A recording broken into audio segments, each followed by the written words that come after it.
Okie dokie, we are about to be underway. I'm trying to very last minute change some settings. That's the one. Okay, here we go. Here's the lobby. There's no camera from me tonight. Yeah, there just isn't. You're gonna have to deal with that. Nice to not be in the captain's seat tonight. I'm sure he's seen it, so it's weirdly freeing. Let's see if we can find Sylar somewhere, as he will be joining me for the cast. Oh, here he is. Sylar, you there? Hello. Oh, sorry, you're coming out my speakers. Go again. Let's go. Hello. Turn you down a little bit. There we go. How are you doing? All Gucci. I've recovered from my loss, and I'm fed and I'm ready for this game. Is this the first game of the tournament? I think it's the third game of the tournament. It's our first game of the tournament, or our first cast of the tournament. But for those two teams, it's the first game, probably, right? No, I think. Oh.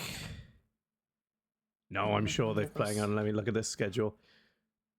I will apologize in advance to everybody watching and also to Sylar. I didn't manage to eat before we started the stream. How? So, you had an hour. Because my girlfriend had the car and she had to pick food up on the way home. So I'm currently trying to, speed eat while we go. But that's fine. I'll eat during the draft. Sylar can talk at some of the draft. That's good. Spherical has already apparently gone 1-1. So they've already played once. Who's that against? OGs has not. It's like, let's see it correctly with this GCDD Cup called Dota Division, which that would be. Nice. That is indeed the case. Yeah. Or so they must have played against Siddharth because Siddharth has two series. Yeah, I'll learn. Has my Dota just crashed? My Dota just crashed. Could be. Let's go. Brilliant. We're off to a phenomenal start tonight, chat. Really just top tier casting. I'd say get the backup team on standby, but I think we're the only option tonight. Yeah, Sit Out played GCDD and Sit Out has played Spherical. Sit Out on the grind. They are indeed. Right, how do I get back in this and lobby? So as far as I've seen, do you not know have you been invited yourself? Did you need to No, I can join it. It's fine. Okay. I'm back. Did I just crash out of Dota? What the fuck happened there? Very likely. I thought they tried to start the game or something. It is, after all, a game still in beta. So. Is it technically still in beta? I'm sure we've had this conversation before. Nobody needs to listen to this once again. No, it's not. I'll take my cameraman role again. Yeah, so let's run through the teams tonight. For Team Spherical, I believe that's a stand-in. Let me take a quick look. I believe on Spherical, Bird is a stand-in, as they are missing Spartamat, I think is correct. So we got Sleepy Moon, who is their POS 1, OBST, who... Oh, sorry, Sleepy Moon is apparently playing POS 2. I thought Sleepy Moon was... Oh, no, sorry. This is just player 2. The list is nothing. Sleepy Moon, I'm pretty sure is their carry. OBST, I'm pretty sure is their mid, I want to say. Yep. And then we've got Moist Goblin and Clavisymbol. And then standing in for Spartamat, it appears that we have the one and only Bird. And on OGs, not a full roster turning up either. We've got Larry Llama, Flowzone, and Vi, who will be recognizable. However, Time Twister has joined them, replacing Lone Soldier. They've had a bit of a mix-up in roles, though. I believe Flowzone is now their carry. Time Twister's actually coming in at POS 4. And they're missing Peebo tonight, their mid player. He's been replaced by Admiral Seething of Sit Out. So not only has Sit Out been on a hell of a grind, Seething's been on a hell of a grind. He's playing even more. He's keeping the tournament alive himself. He just can't stay away. We've got 3 out of 10. That's kind of okay. for where it could be worse. It could be worse. It could definitely be worse. That means OG's is going to be. I wonder how well Bird fits into this well-established team. Team Spherical is probably the most established team there is when it comes to these kind of tournaments in the Goon scene. I don't think no other team is as like locked in on their players and as like probably as synergistic as these guys. So I'm going to be interested to see how well they work with Bird, who obviously is a genius of a player. That is all I've heard of him. I believe they've lost to Pos 3, though. Because I think Moist and Clavisymbol are both supports. Yeah, Clavisymbol is for sure the support. I'm not sure about Moist Golden, but yeah, could be. But that then just, brings Bird in. Because Bird usually a Pos 4 player, massive Clockwork fan. It's hard not to be these days, you know?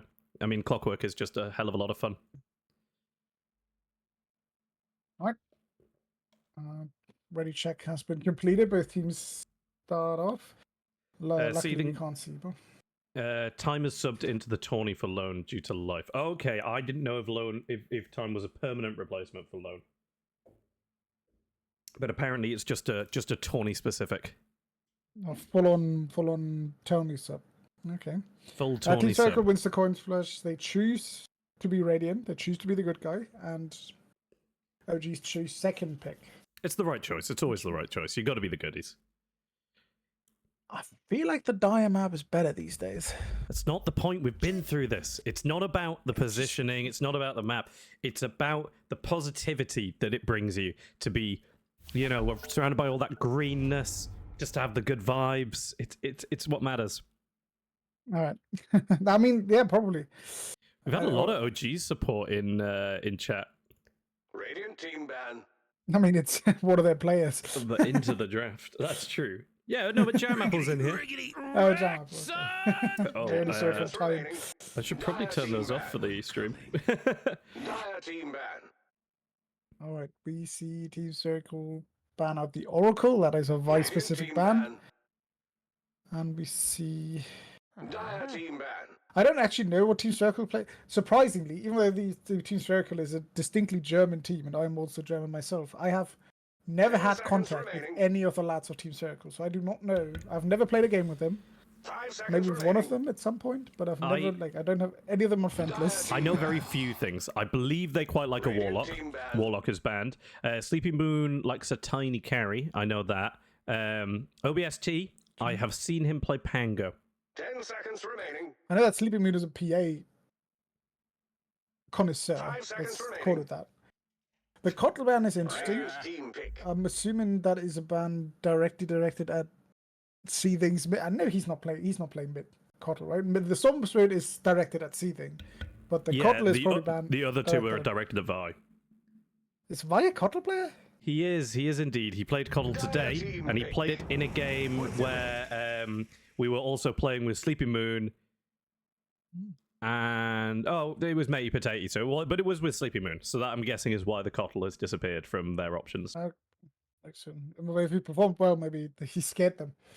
Tactical playing by either. We instantly see the Pango, as you've predicted perfectly. There we go. I've seen him play it. I know it's a thing. I mean, theoretically, Pango isn't a locked-in mid. Theoretically, this is a flex pick. Yeah, it could be. That's Vi's. Yeah, he's been enjoying that at the moment. Yeah. But it is incredibly good against Pango as well. So yeah, it's definitely a really good pick. I mean, already you have to send the Pango onto the offlane, right? And I have no idea whether or not Bird plays it. I think he does. I think Bird plays it. So this could be an offlane Pango. Okay. I mean, I'll be interested to see it, to be honest. More bans coming out. Quap, aimed at Seething again. The Huskar ban, bit of a weird one. I want to say Larry's possibly played it offlane before, but I don't like it anyway.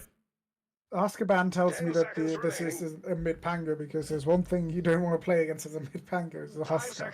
I mean, that does make sense. I don't see them having pulled it out anyway, but better to make sure they can't have the option.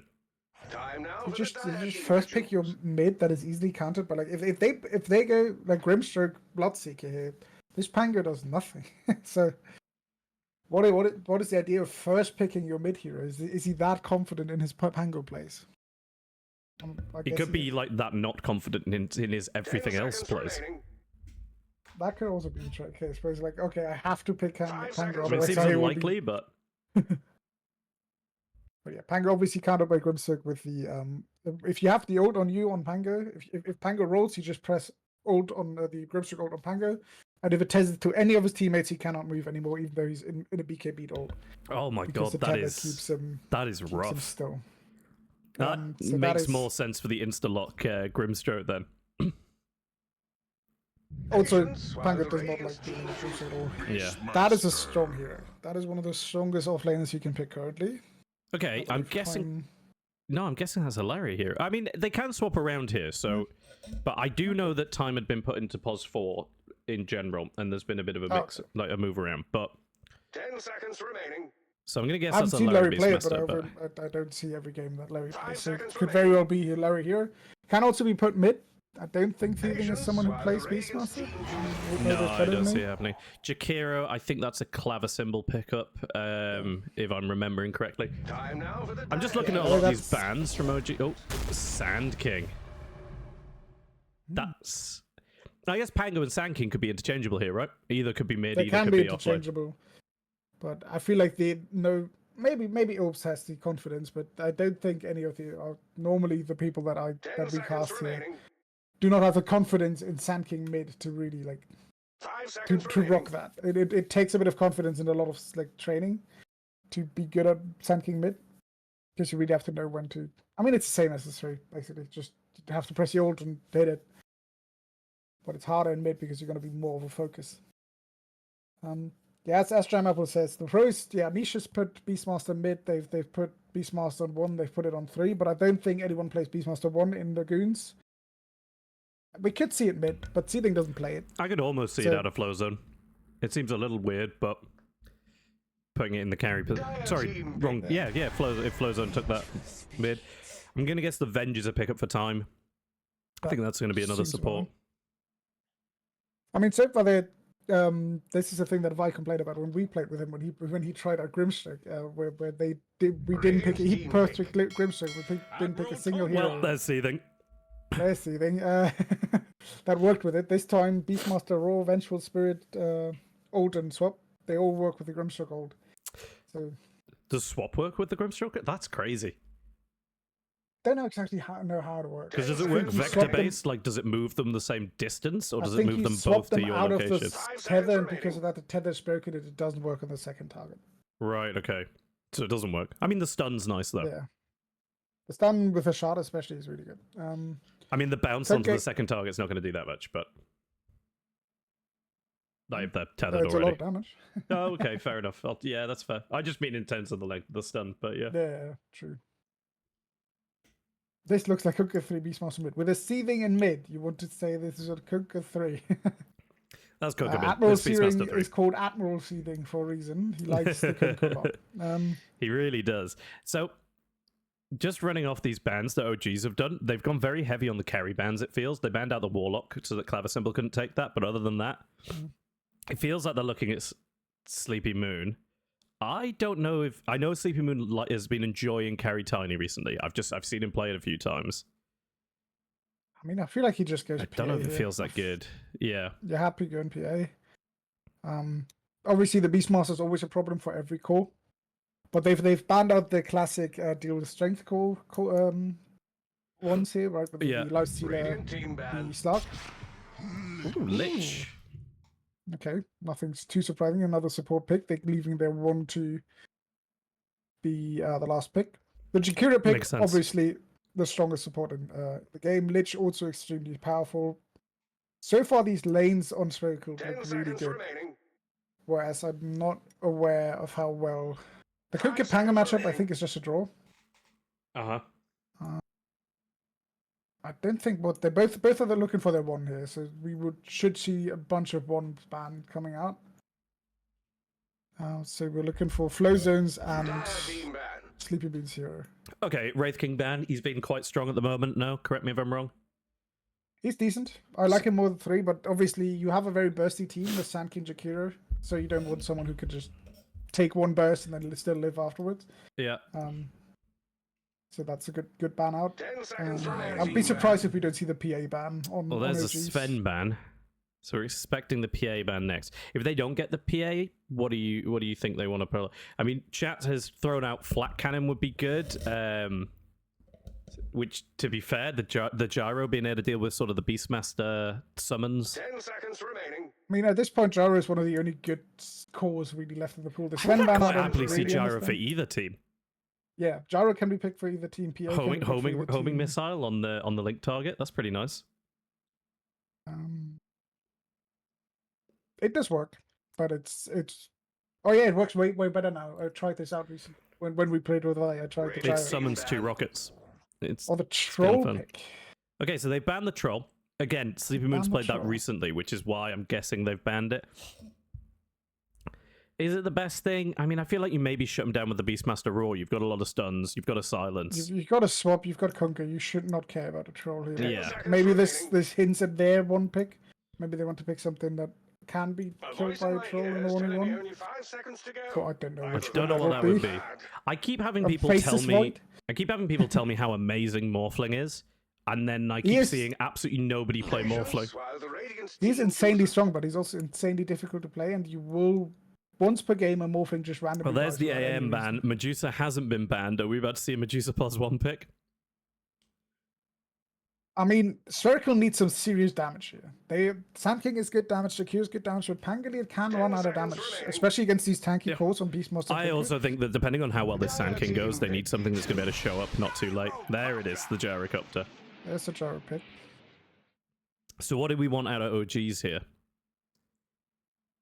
What's good against this? You need someone with. I honestly don't mind the Jug here. An innate BKB is really strong here Yeah, that's fair. 10 seconds because there's a lot of magic damage coming out. Or someone who's happy buying a Mage Slayer. They go, oh, okay. Timbersaw. Okay, that's carry Beastmaster then. There it It is. is carry Flowzone picks up the Beastmaster. Beastmaster. So we're going to be seeing the carry Beastmaster and Larry taking Timbersaw in the offlane. I don't mind the Timbersaw. I don't know if I love it. I mean, it's a guy that can easily build a pipe if you need it, and there's a lot of magic damage on Team Spherical, as I said. You can also just rock a game completely, right? You can destroy a gyro in lane. If like Sleepy Moon and Clavici can kill like this lane is not going to be a draw. I'm going to predict that now. It's Gyro Lich with his Timber Vengeful. One of the two lanes is going to dominate the other one because there's so much magic damage and so much early damage that you really can shred. Like there's going to be a lot of fighting happening. Yeah. I'm surprised if it's a draw. Speaking of predictions, chat, if you want to bet some potatoes and if you want to win some potatoes, now's your chance. Who do you think is going to win game 1? Team Spherical or OGs? Who are you putting your money on? Are OGs on a timer here? Not really. I don't really know what I'm expecting from this Beastmaster carry, I think is more my issue. It is a bit on a timer that the gyro can definitely outfarm it and then performs better. I am completely on the fence about the Kunkka. I have to say that I'm still not a fan of Kunkka. He still doesn't look very good. I feel like there's many that can be better. I'm gonna go with Team Spherical just because I like the support duo a lot more than what OGs bring to the table. I feel like the support duo on Spherical can win these lanes and absolutely You're a hopefully beautiful carry the person game a bit. with a charming With personality. Acceptable. Acceptable. Is my mic fucking up? So No, far you're fine. it seems fine now. Okay, I thought there was a buzzing. There was a background noise and I didn't know what it was. To give you guys the rundown, we have got OBST, Sleepy Moon, Bird, Moist Goblin, and all the way down here, Claver Symbol on that Lich, rocking out for Spherical. On the side of OGs, we've got Larry Llama, Flowzone, Time Twister, Seething, and Vi, who I nearly called Bad Dragon. They have actually smoked up. We might see something happen Steady now. 30 early seconds here. until we They're are looking to tested make by their way in. combat. They're gonna pop as they get up to the high ground. Moist Goblin looking to push Spherical. out. What's his skilled first dual breath? Okay. And everyone's gonna walk away again. I mean, so far I mean- this is good for Spherical as it would give them this rune, but they're gonna fight for it again. Yeah, I mean, they're starting to spread out. We're gonna see the fine art talent on Vi. The battle begins. That's the one he likes. I think we're just going to see a two runes each. Weirdly, not the 2 runes you'd expect. Usually someone gets 2 top runes, someone gets 2 bottom runes, but not the case. Nope, they've traded the mid runes for the other one.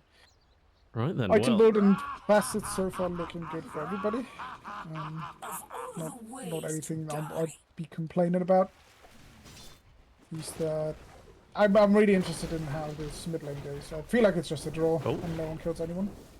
Vi and Moist. I'm going to have to call him Goblin, aren't I? People are going to get upset if I spend an entire cast calling him Moist.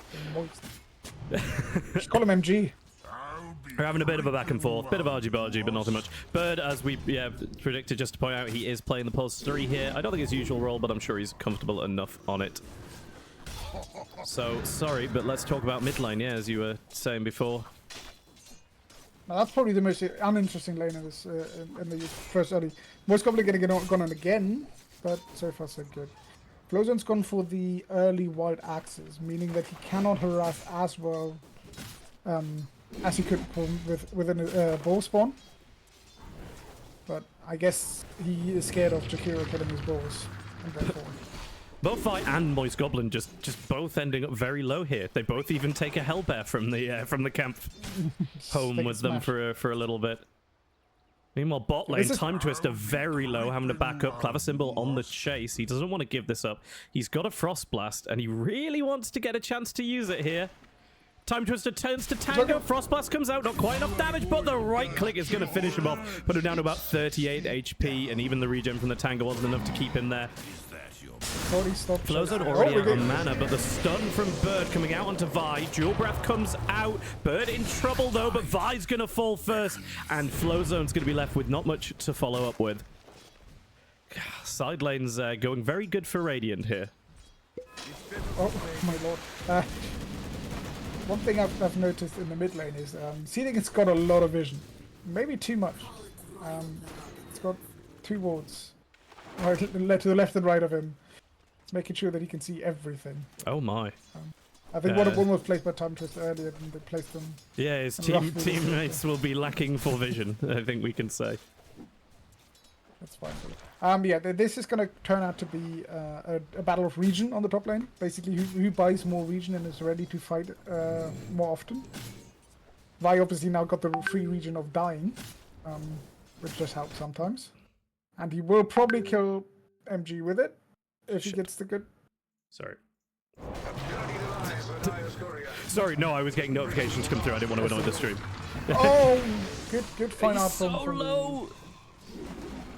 He really needs to bring out a cell. 45 HP. Meanwhile, on the bottom lane, Time's going to die again. Yeah, this lane is very dominant. I'm not sure how, but... I mean, Venge usually a good laner, no? But I suppose... Yeah, but not Gyro and Lich are both very strong. You just get slowed by the Frost Blast and then you get run down by Rocket Barrage. Both level 2 now. They hit level 3 before them and they just ran them down. Mid lane so far, as expected, a draw. And nothing too... I mean, we're 3 kills to 0 at this point. Yeah, he's refusing to bring out a salve. I know he's got one in stash now, but he needs to get it out. It's going to take a little while for it to come out, though. He needs to use that Tango, I think. Bot lane now going on to Clavicembal. The stun does come out from Time Twister, but a little too late, and he's safe under tower. And now Lama has to be careful here. This is a lot of damage that could be coming towards him, but Sleeping Moon thinks of otherwise and wants to farm the creep wave. I think he's trying to do both. He's trying to get a little bit of tick damage and farm. I think we did just see the Timbersaw use his stick, though, and heal up a little bit. Moist Goblin so low! Salve is still in his stash. He hasn't even got his courier coming yet. The courier Please don't tell me this is his courier. No. His courier is now on its way, finally. And it's too late, as Vi just knocks out another stroke of fate straight through the 2 creep camps. Meanwhile, in the bot lane, Time is going to die again. Yeah, I mean, at what point do you ask your support to stop coming back to your lane? I mean, if he doesn't come back, all this damage that goes into killing the Timbersaw? 600. Yeah, it's just going to stop killing the Timbersaw. I mean, he's more survivable.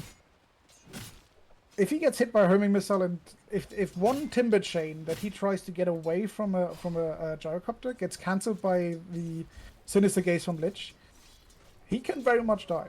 Well, we know what to say then. Don't miss. It's basically don't mistime it. Yes, that's true. Don't Oh, get ruined by Courier coming Clavition, in. though. Moist isn't going to quite catch it. In the top lane, though, it's only been the supports. It's just been back and forth of the supports, really. Bird has taken a lot of damage, and Flowzone is farming quite well. They're both not bad when it comes to last hits. No, but Flowzone is taking the lead here. I mean, doing especially now- even better than Sleepy Moon on the gyro, and you feel like that they've had an aggressive lane. They've got a couple of kills, maybe just not last hitting as well. Yeah, I think it's just a lot of distraction going on, but he's fine for them with the network, right? His network is Oh, now alone, as you were saying, Sinister Gaze comes in. With the Frost Shield, does manage to Timber Chain away, though, and despite taking about half his health, he's going to live to tell another tale. Well, Time Twister on his way to help secure the rune.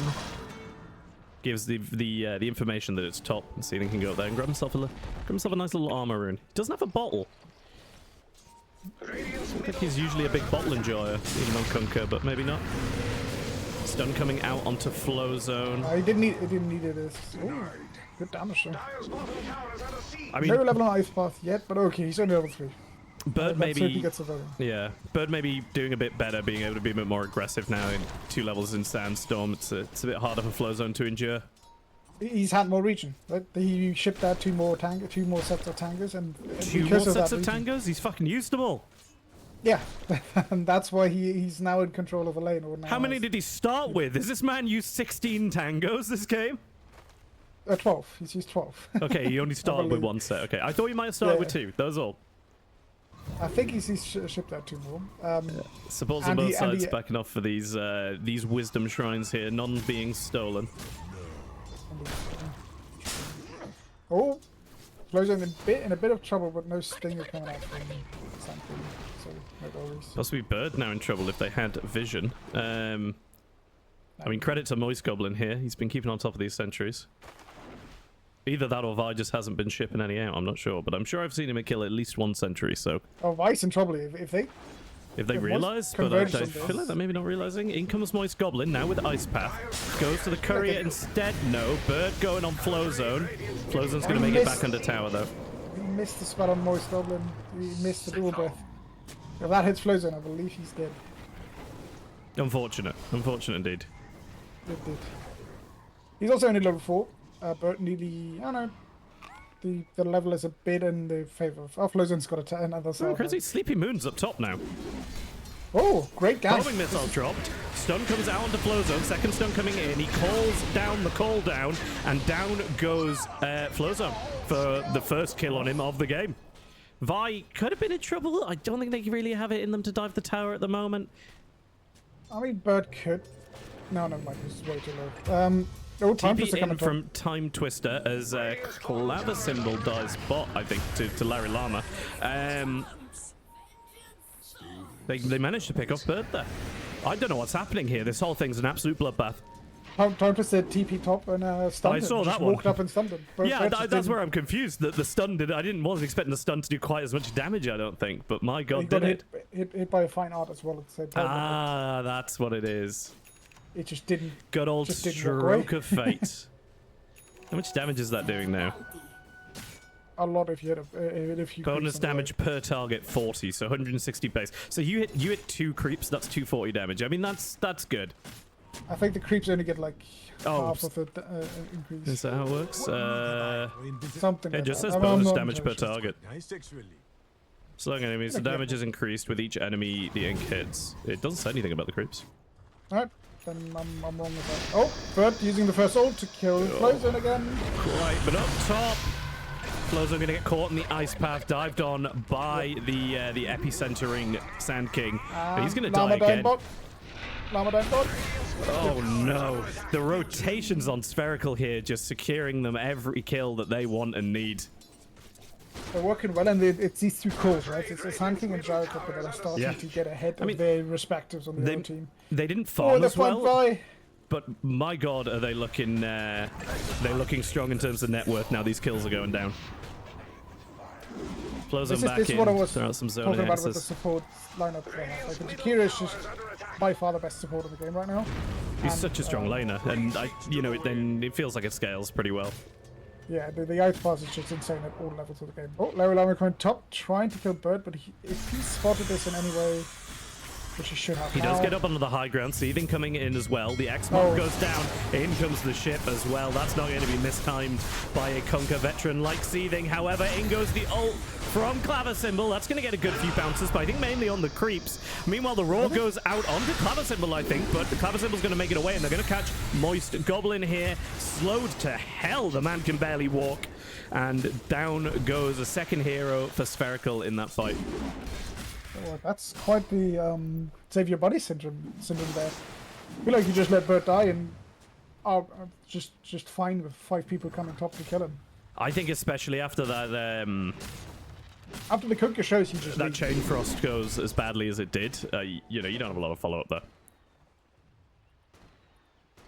We see Seething now working on his Radiance. Do we have any completed items? We have, drums on Gyro. He wants to play aggressive and he wants to play... He wants to go fast. He's got that Falcon Blade. He's picked up a drums now as well. Interesting. What have we got on our mid laners? Have they picked up anything fun? Pretty standard on the Conquer. Same on the other side. Close to the Diffuser Blade on Yeah. Tango. One more blue blade. He should have. If he gets the entire wave. They seem to... They grouping up here? Is this just an accident? Oh, they're going to take the stacks, I think, is the case. So they're actually sharing the stacks very communally here. Or just chucking down a couple of spells, but I think most of it going on Seething. Seething queuing up this Radiance. Yeah, he's going for the Radiance. I'm not sure I'm a fan of that. You are just going to get kited, but I feel like the right-click Kunka would be the better thing here. I don't know. I don't know how to play this hero. So. Does he want the evasion? Does he... I'm not sure. I'm guessing he's going to be fairly tanky, but... Oh, good swap. Does give him the shield, but OBST could be in trouble here. Coming up onto the high ground, he is going to pop out. Time Twister very low, but he is going to make it away as the stun and the silence come out onto OBST, and the X marks the spot. He doesn't quite make it up the cliff. Another silence. Seething now in chase. Clavisymbol coming in to try and help his teammate escape, but now Larry Lama's coming in to make sure that he doesn't. Oh, there's a little bit of a slow fear on the Clavisymbol, and the torrent is going to slow him down just enough. But in return, an X marks on Clavisymbol as he throws out the Chain Frost. Larry Lama are getting quite low from that, but nowhere for that Chain Frost to bounce to as he hides himself away. Moist Goblin coming in, and he throws down that Macropire. A lot of damage coming out onto Vi here. Doesn't quite tick down, though. And neither side really has the follow-up to finish off these kills in this fight. The Tango sadly fumbled the Swashbuckler cast a bit and just did it on the spot instead of moving with it. Bird now trying to close in onto Flow Zone. He's going to give up. He's going to give up. He's going to leave that one alone. You can't dive tier 2s yet. You are strong, but he doesn't have a Blink Dagger yet. They're looking for more, though. Sleeping Moon and Moist Goblin here. About to find Time Twister as he walks him onto the high ground. The ward! Down, straight down with the Ice Path, and in comes the follow-up spells. Roar from Flozo, but out comes the link from Vi onto the Spherical Heroes. I don't even know who that went on. I don't know why everybody's dead, but my god, are they dead. Bird about to fall as well. Doesn't quite manage to get Seething Thirst. Oh, but Clavisymbol with the last hit, and I don't even think he's necessarily in trouble as Flozo doesn't have any mana. Gonna throw out the fear, but Larry Lama is coming in to help out. Throws out the Chimbataean, manages to get close. Out comes the Chakram, and down goes Clavisymbol for his troubles. Yeah, the Bird plus Roar on Gyro just instantly shuts him down. That was huge. There was so much damage there packed into such a tight area. Yep. I mean, it's very good team fight. The Roar is just one of the best stuns you can get. 4 core. Even through BKB, just stuns, and Bird obviously, Kunka is a very good team fighting hero. The Bird, the Torrent, they're all just AoE spells. The run buff, that probably kept Flozone alive for a while there. But I mean, 9.2k damage in a fight at like 14 minutes feels like a lot. Yeah. That has had While I'm running away as a pig. Oh wait. It has the late Bird's Blink Dagger, and he's decided to not go Blink at all now. Or has he bought one and screwed it up again? He may have bought out to not lose as much on death, I'm not sure, but... maybe, but like, he's not gonna get a blink at all now. He's just gonna run the His go to the courier axe. just got to him. Yeah, he's going for the axe first. Okay, but it's gonna make your game a lot slower. You're not gonna be able to play as aggressively. I'm not entirely sure that's the play. I'm guessing they've got. No, they don't have. I'm just gonna say they maybe have other initiation. I mean, they can have throw the out the Pango. Pango roll. I think that's about it, But he unless didn't they catch a blink good stun. either. Radiant's top tower Yeah, is maybe an under attack. interesting choice. We'll have to see how that one plays out. Or maybe just set your gyro in here like this, and Going in deep. then re-engage on top of that. When they're going in deep, they want to pick something up. Moist Goblin throwing out an ice path just in case he was getting chased. However, we know he wasn't. OGs have actually decided to back off quite a lot here. Yeah, Pleasant has just finished his axe, but is very low on HP, so he can't really fight right now.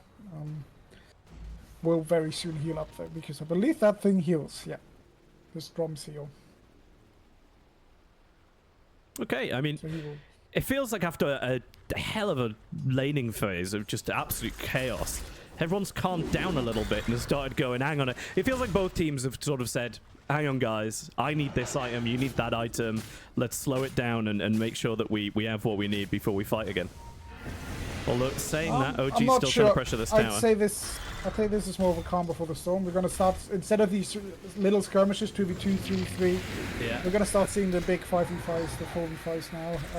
Homing missile coming in onto Larry Llama. He's backing up big time, making sure that he's not in trouble while he is unconscious, so to speak.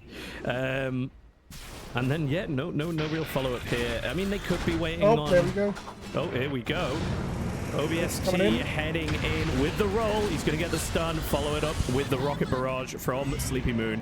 And that is going to be Larry Llama off the field for a Can bit. Bird find Flowzone? Can Bird find Flowzone? He can! Bird. Flowzone stay still! There's the stun, chucks down the sandstorm, and the The stun from the combination of- neutrals. That is so unfortunate for Flowzone. Out comes that defusal blade on OBST to slow him down. But a TP in and a swap for Time Twister. He's going to have sacrificed himself here by the looks of things, but it does mean that Flowzone might manage to make it out, although my god is that shield doing God's work. But he is going to go down eventually anyway. Sleepy Moon now mid, looking for something with seeding, or looking for the tower, one of the two. You want the tower for the 2 kills give you the tower basically, unless the Timber decides to TP in here, which would be dead. OBST Yeah, he's gone bot. TPing bot. Oh! Gonna find Boy's Vi taking a lot of here. Larry Llama not able to get in time to do anything about his support going down. It's beyond comprehension. Yeah, this Panga's getting quite Middle decent. tower is Right now his abilities are doing a lot of damage. Larry Llama maybe caught a little bit out here. I mean, either hero could be caught out more- here. There's it's more rotations Orbs coming in caught from out. both sides, yeah. There's no roar. Bird is farming up there, but obvious. OBST trying to make it away. Out comes the X marks and the ship coming in. This is going to be a big stun for him. Chakram doing a bit more damage and finished off by Flowzone. That's Radiance finished on seething. This is going to be strong for a while. Yeah, gonna have to see how this one plays out. Still a 3k lead on Spherical. They've got the tower advantage. They just need to make sure that they don't sort of lose a lot of picks here. Feels like when they're together, they're doing very, very strong. Yeah, they also have this Gyro just farming the back, basically uncontested right now. Both Gyro and Pango on really good net worth. So those two heroes, like the Pango can just run around, make space, and the Gyro will just absorb the entire map with farm. He's going for a bit of a weird build, but maybe it's working. He's going for a BKB. He's gone Chrysalis, no BKB, and he's not going to transform that into Revenant's Roach. He's going for an early fighting build. with farm. Torrent coming out, but it's not going to land. Although the rest of OGs are making their way up.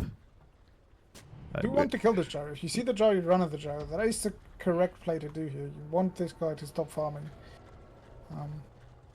But are they going to catch him is the question, because there is still that tier 1 mid tower. If that is gone there, the Gyro can be chased into the jungle, but because that is there... Noise Goblin, though, in trouble as Larry Llama comes in with the Timber Chain. Out goes the Chakram. He's going to throw down the Ice Path to try and stop the chase, but Larry's just going to Timber Chain into it anyway, get the damage off, and he's unstunned by the time he wants to use his Q again. We did see a missed gone Timber very Chain low there. here, though. I just want him to be aware that we all saw that. Is he in trouble? What's in trouble? He's diving Or very is it deep, though. Sleep? He's confident that he's going to have his team behind him, as he should be, as they are now here rotating up from the bot lane through the jungle. Spherical starting to come in from the top, but oh my god, OBST.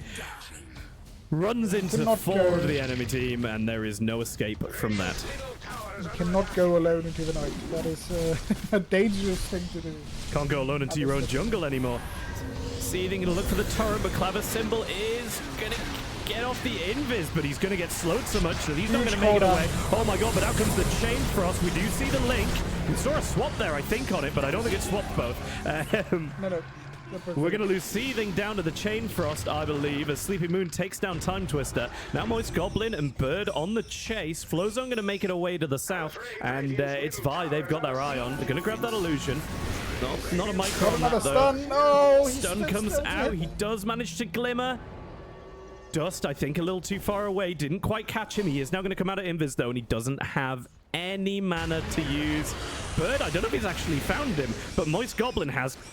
Catches him just barely in the end of that ice path. Out with the dual breath. There's the liquid fire. I think does he burn down here? Not quite. The glimmer is saving his life. There's a nice trap though. Now Epicenter coming out is going to finish off Larry Llama, who's coming to help out. If they're going to catch Time Twister here, these glimmers are doing a hell of a lot of work here. Out comes the stun though. He comes out at Invis. There's the swap for the extra shield. Not enough though, as Bird is going to finish him off. And now Sleepy Moon here looking for this mid-tier 2. MG is hitting these ice paths quite well. They are beautiful. That is annoying the hell MG so much and team OGs. With the BKB finisher Gyros, he can play really aggressive now. He does not have to fear Bird. The only thing he has to fear now is the roll, and even that doesn't really kill him if he presses BKB beforehand. He wants to now just capitalize on this, do damage, get all the tier 2s, which they are now heading for the top tier 2. Just taking a quick look at the net worth here. Gyro about 3k ahead of Beastmaster. Yep. Is this something that they can come back from with the POS 1 Beastmaster? I mean, when was this POS 1 Beastmaster supposed to do its work? They can theoretically with the team fight. It's supposed to work off of your timing on ads. Right. And he's had that for quite a while, and he's not really used that timing well, but he hasn't died, so that's enough to kind of keep him level. The biggest problem right now is the fact that Larry Llama is so poor. He does not have a single item completed, except for the Kaya. But he's only on 6k net worth. He's nearly as poor as the position 5 on Radiant. Yeah.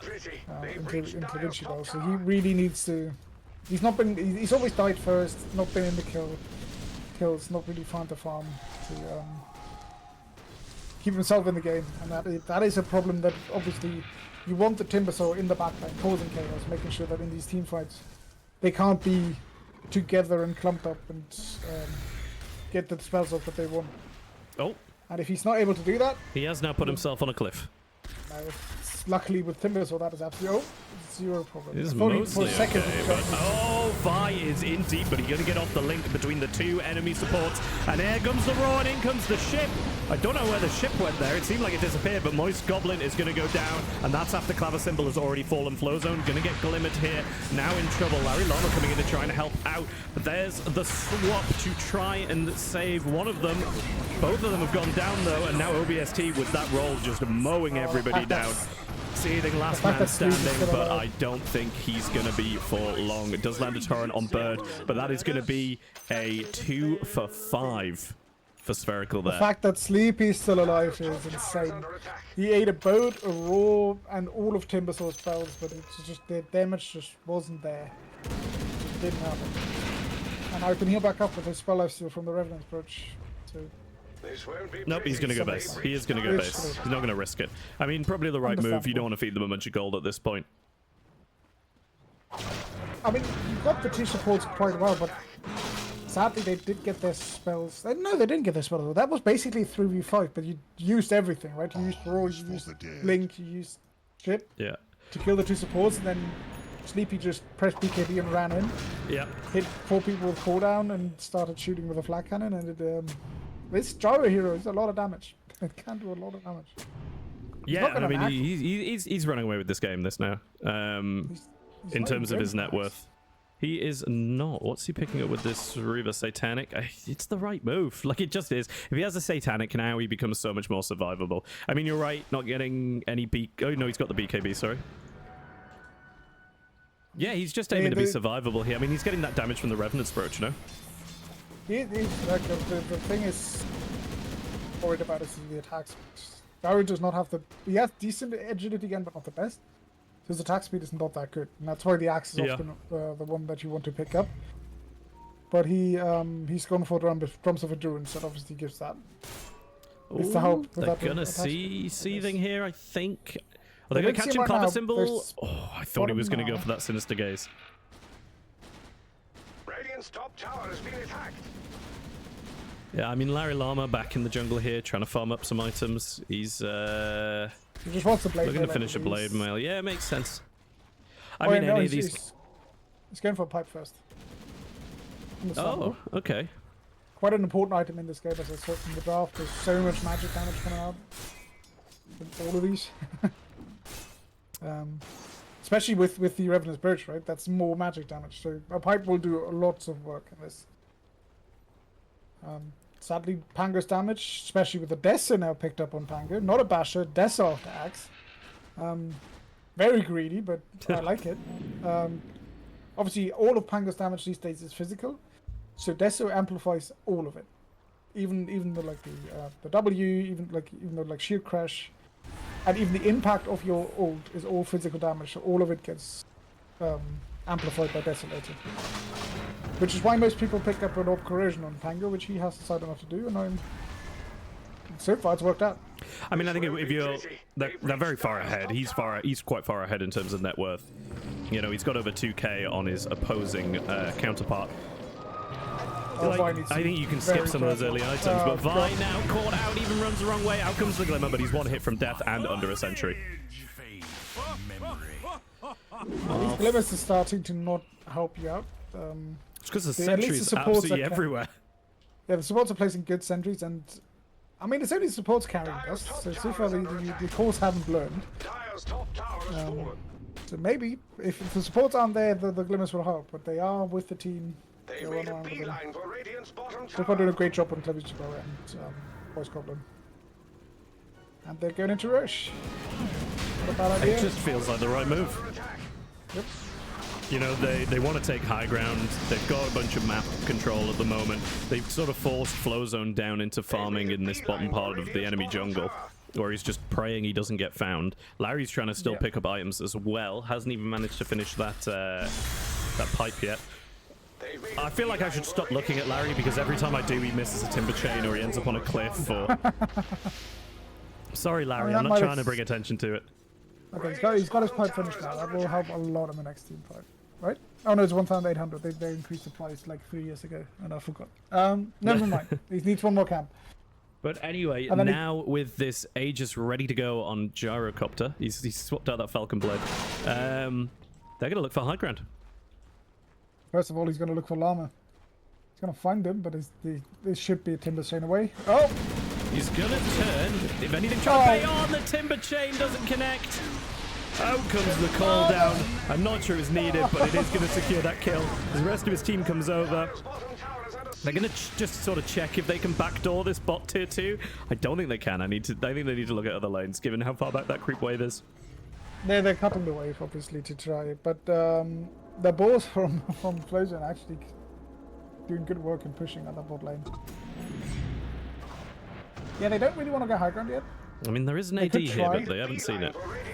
They could try and go high ground, but obviously that would be dangerous, so they want this tier 2 bottom first. Yeah, it makes sense. You want to...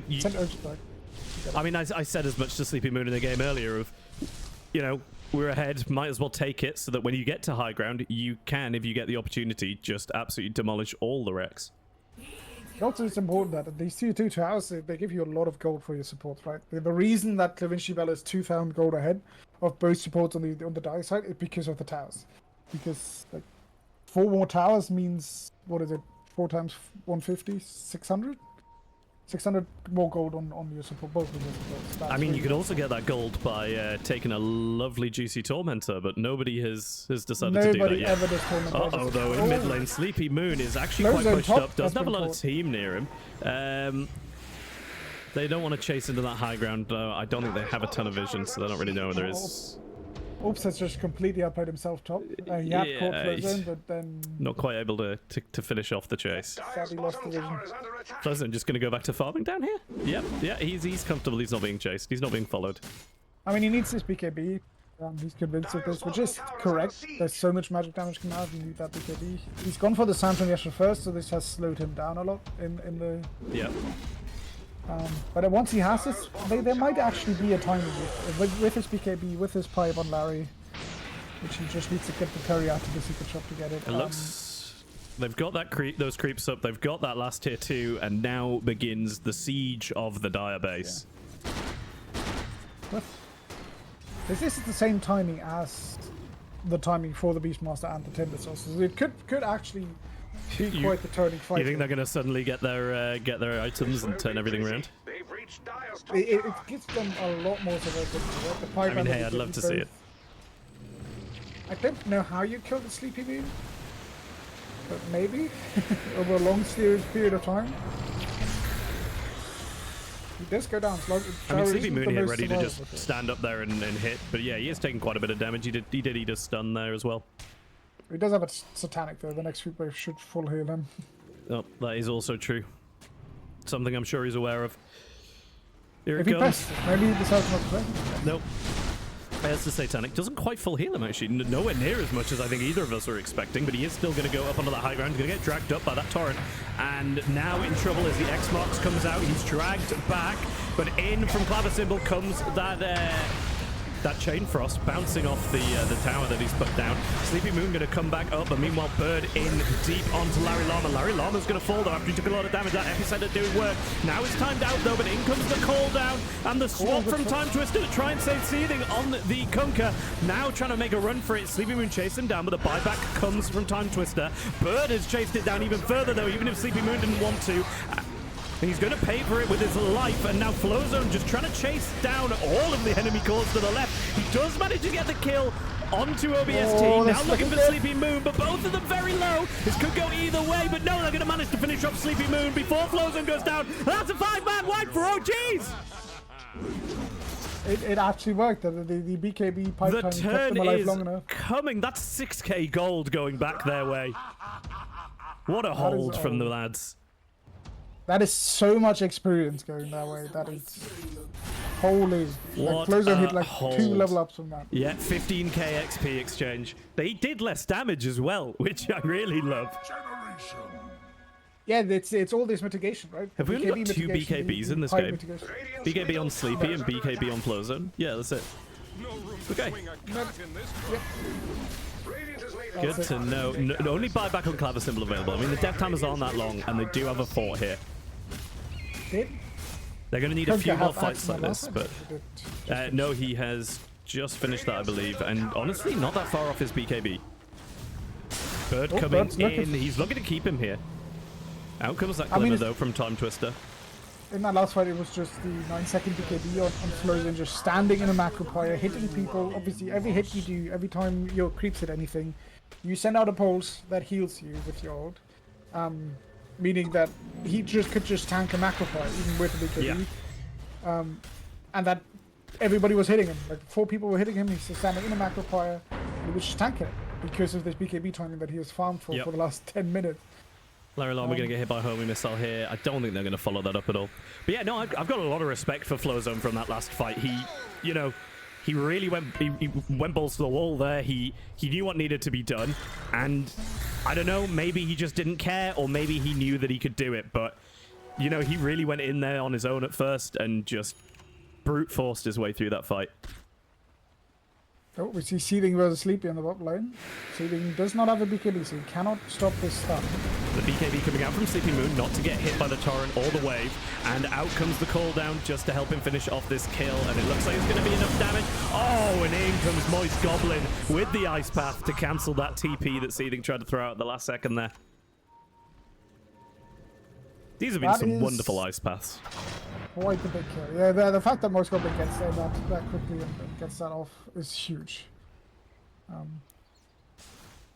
We now see Orbs also having... Smokes out on OG's Clavisymbol up here on his own. Oh, God. Seems like he's become aware of it in some regard. Out comes the dust. He's in vision, in the chakram. Lastly, a stun before he's finished off by Flowzone.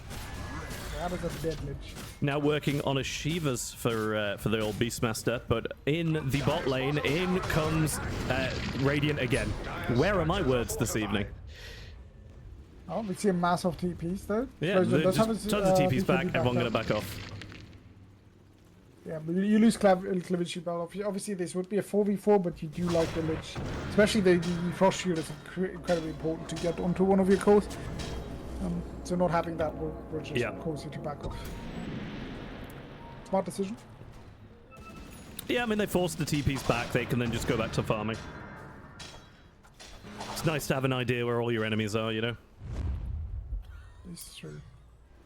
See Vi and Time Twister farming together. Smoke out from Moist Goblin. Don't think they're going to do anything else with it. Here comes Clever Symbol coming in. They might have actually just been protecting the shrine here to make sure that they could get the TP back in and start to head up for this next tower a little quicker. We didn't find a wall with the Sentry, so they're going to have the vision on Moist Goblin the entire time. Which will hopefully be beneficial to the Dire team. So far, Flowzone is back farming the ancient camp, the sneaky ancient camps again. So he's not going to be there. He does not have a BKB, team Time Portal scroll in his inventory. Oh, if they click him, they can just go high ground. If they click him and see, I don't think they even need to. They just need to have the confidence to go high ground. Yeah. And they've done it. Out comes the wave from the Kunkka. He's going to drag back Sleepy Moon. He is going to get silenced, but he's going to pop his BKB to deal with that. The tower's going to go down. They are backing up now. I mean, I don't think they're aware that Flowzone can't return. Maybe a little worried to sort of sit on the high ground there. He's desperately sent out a TP squad just now. I think they're aware Roche is up, and they are heading for Roche. Fortunately for them, that AD has spawned bottom, but I don't think it's going to make a huge difference to them taking Roche here. Arms for the dead. Yeah. Runs straight past. Oh, Flowzone did have a time portal scroll. He used it to TP to the bot lane, and he is now Son's portal scroll once more. Yeah, when Gyro went top onto the high ground there, he realized and desperately sent one out with Speed Boost and Courier. And then instantly wasted it again without sending another one out. Second Roche here, though, is going to roar. There is the roar. Honestly, they're not too badly positioned. They're already smoked up, ready to go. Looking like they might want to come in here. I don't know if they're going to get there in time. Yes, they are. Moist Goblin scouting it out, though. He's going to throw in the boat instantly. Big torrent catches two. Down goes the Roche, picked up on the gyro. And now in comes the team. There goes the link out onto OBST and Sleepy Moon. Both going to go down. Sleepy Moon going to return, though. And Bird is in. He has already popped the epicenter, but that dust storm is still doing a lot of damage as well on its own. Larry Llama just going through the back. They're trying to take down Sleepy Moon as that cooldown comes through. They're going to finish off Moist Goblin. Now Bird looking for Flowzone. Flowzone going to get back up that hill. Sleepy Moon now coming in to chase up Seething, who still has basically all of his health and has that radiance. He's just going to try and drag them along a bit. But do they have the damage to take him down here? Oh my god, do they? As he just melts away. And Flowzone is, I was going to say the lone survivor, but I think Larry made it out Larry there. survived as well. He did indeed. Where is he? He's over here. Okay. That was sadly a second too late. Flowzone was a bit too far out of like reach to get a nice link into double call. Obviously, an incredibly powerful thing to kill Oaks and Sleepy Moon. Yeah. But sadly, he managed to pick up the Aegis just before the boat came in. Aegis literally just went down, and they grabbed that. Made Sleepy, like, after boat, after roar, he just stands back up and man fights Flowzone. Yeah, and so Flowzone would have died if not swapped out by time. So, yeah. We do have Roar up. He does have the drums. There's no Aegis on Sleepy Moon. He does have backup from Bird, though. But Larry back, and now Vi back as well. Out comes the homing missile, and Sleepy Moon is going to do the same thing and back away. His team is TPing into that shrine, ready to go. Deciding not to turn, though, in the last 20 seconds they have before the remaining members of OGs return to the fight. And OBST not going to that shrine. He's going to go down the bot lane. He's going to push that out again. We're going to see Sleepy Moon cut the wave here. Yes, it looks like we are. Meanwhile, in mid, there is a ping. Flowzone wants to go. They know OBST isn't with them. They'll now, I think, would have seen Sleepy Moon on that wave bot. They're tempted. Clavisymbol pushing up toward.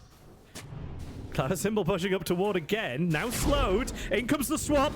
Flowzone with the axes. They don't manage to lock him down, though. Moist Goblin with that defensive ice wall. Oh, Bird can he sitting get on the out? side. But Clever Symbol dragged back by the Conker. He is going to go down, but Bird coming in at the last second with the Epicenter. Throws down the Sandstorm. Sleepy Moon coming in as well, but Flowzone just doesn't appear to be taking damage, and Sleepy Moon goes down. The Link was up, but as Sleepy Moon dies, it goes down. Despite the silence on there, OBST is just rolling away quite happily. Now under chase, OG's looking for Moist Goblin. They're going to find him. Out goes the stun from Time Twister, and down he goes. Bird gonna grab the regen rune, but it does slow him down a bit as OGs are barreling down mid. Not down, and no buyback on the gyro. He just didn't press his BKB and died to all of the magic damage that Flowzone hooks out. Oh, the swap on a Bird from Time Twister. He does manage to get the stun as he gets to the top of the Xbox. It's gonna bring him back. And down he goes incredibly quickly. This mid tower's got to fall here. I think they do have a fortify, but they should use the fortify. They do use the fortify. Bird buys back. They might only lose a tier 2 here, which seems insane after that. No. They should be losing more here. They have 35 seconds. They're You gonna either look force for the it. buyback on gyro or you take the attack. You know they have 30 seconds without gyro, and they do not kill you without That's gyro. true. That's true.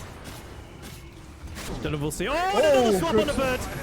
He is going to manage to stun out again, but he is silenced by Vi. But in goes OBST and Cloud Symbol with the Chain Frost, and they're going to take down 3 on the side of OG's. Flowzone now trying to TP out. Larry Llama very low as the chase begins, and the BKB ends. Diffusal going to slow him down, and the final ground bound from OBST is going to finish him off. And now the shoe is on the other foot as Spherical barrel down the mid lane.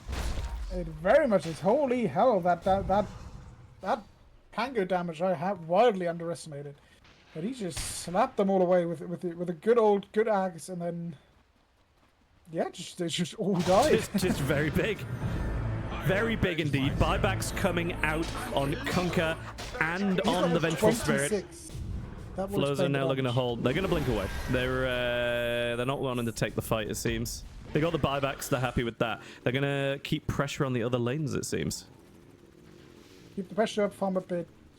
Probably wait till next roast till you go high ground. Let's just maybe assess this net worth chart briefly. I think Seething has dropped a little bit. Nope, he's going back and forth with the Sand King, and Flowzone just trying to build his way up there. Larry has, I think, possibly improved a little bit, but still lagging behind. I mean, once you're behind, it's hard to catch up. Yeah. I mean, this Pango's just really rich. He's done really well to keep himself in the game and make sure they get all these kills, get all this participation, and keep farming in between. He's got 403 last. He's got more last hits than a gyro. Yeah, 407. Pango. Yeah, but I mean, we did comment on Sleepy Moon's last hitting in lane that it might not have been the best. Although, I mean, I guess last hitting out of lane should get a lot easier. But the swap onto Sleepy Moon. He does pop the BKB this time. He's going to throw down the cooldown for some damage as he tries to make it away. Team comes in, but he's now leashed to Moist Goblin on the Jakiro. The Chain Frost bouncing between OGs. Oh my god, but they're going to very quickly finish off the 2 supports on the side of Spherical. And this Sandstorm just is doing so much. Can they catch Vi? Yes, they can. Down goes Vi. Sleepy Moon surviving on a slither of health, and that's a wipe onto OGs. 2 buybacks available. They can bring back Larry Llama on the Timbersaw and Flowzone on the Pos 1 Beastmaster. I think they're looking to just let this Rax go, probably, but Bird seems to be suggesting that they just continue. Maybe just trying to force the buybacks. They're going for these tier 4s. Flowzone does buy back, but that is all so far, and they want to stand their ground and stay there. Bird with the stun. OBST looking to follow it with some damage, but that Ogre Seal Totem is going to drag him out of there. Sleepy Moon healing to forward. Satanic in a poop wave. Was just waiting for the physics to fall, and now he's full HP. Yeah, What back does in, Flowzone full do? HP. Throw out the stun on the Flowzone. They're just going to wait out this fortify. Larry Llama finally buys back, but these tier 4s are taking a lot of damage as chat begins to cry about their potatoes disappearing. Yeah, it's just if he gets the BKB off before the wall. Felt like they almost could have caught Sleepy Moon there, but I guess only the 2 of them. They don't really have the follow-up here. Moist Goblin are now coming back in. Honestly, the fact they've kept control of this shrine is so big. Bird getting the stun on the Flowzone. Both Shivas come out from each team. Sleepy Moon with the follow-up call down. Homing missile going to hit. OBST is going to catch up with it, though. The Ogre Seal Totem not going to do quite enough to get him out. I think OBST has to be a little careful not to end up in the fountain here, but he's out of roll now, so he doesn't have to worry about that. Leash out from Vi onto Moist Goblin and Sleepy Moon on the gyro. Oh, but a lovely ice path from Moist Goblin. Would we expect anything less? as Spherical make their escape. You know, at 20 minutes, I wouldn't have thought this game would have gone for another 25 after that. Amazing what you'll find. It is surprising how close it has been, even though Radiant has been ahead. Like Circle has been ahead the entire game. But Yeah. the hold on OGs, obviously the team fight they picked really good team fight with the Timbersaw, with the Kunkka, Yeah. with the Beastmaster, and it's working. It is definitely working and making the life hard for Radiant. While we have a second of calm here, should we take inventory of the inventories? Nothing huge. Disperser now on OBST. Oh, Pyrrhic Cloak on Bird. I like that. We've got an Agam Oh, Scepter Pyrrhic Cloak on Larry Llama as well. Sleepy's axe already saved his life in the last fight. A Scythe of Ice on Vi as well. Have we seen that yet? I know. I feel like we haven't seen that used, because that could be big. That's a double hex if he pulls it off. That is huge. That is double hex into double roll could be an instantly, like, that is the one way you don't really get your BKB off on the gyro if you get hex, because that's so instant. Right, the Beastmaster is very telegraphed. He's running at you and he has a cast point. It's quite easy to get a BKB off before he walls you. Hex, not so much. It just randomly hexes you. Chat pointing out that with the link you can get a double Pyrrhic Cloak on someone. Or onto two that people. That is fun. Who has Suicide Cloak? Is it Timbersaw? We've got it on both the Pulse 3s. I mean, yeah. I mean, it's not that valuable because Pyrrhic Cloak in general doesn't do that much if you don't have a Blade Mail. How does it work in reverse? You know, what if what if Bird on the Sand King is Pyrrhic Cloaked? Or he Pyrrhic Cloaks someone, so all the damage he takes is being returned, but he's linked to somebody else as well? Does their damage also return? Well, I guess it does, because he's taking damage from anything cast on them as well, but... I know, it's the caster that... If the caster takes damage, the caster off the field takes damage. But he's linked, He so... then transfers. Refresher Shard on OBST, along with that cheese. Another Aegis on Sleepy Moon. Is third time the charm for Spherical tonight. Yeah, for sure. I don't see how they lose this fight. The axe, I feel like he should definitely swap with the Revenant's Brooch and put the axe back in for it. But he is buying that. I feel like he should swap out the BKB and bring the BKB back in for his second life. That would also be one of the plays you could do. But I don't see them holding this. But just an Archon's opinion. They've held before. Yeah, they've held before. So maybe. It is all about killing orbs. If the Pango gets his roll off and actually goes through, like, he can kill both supports easily.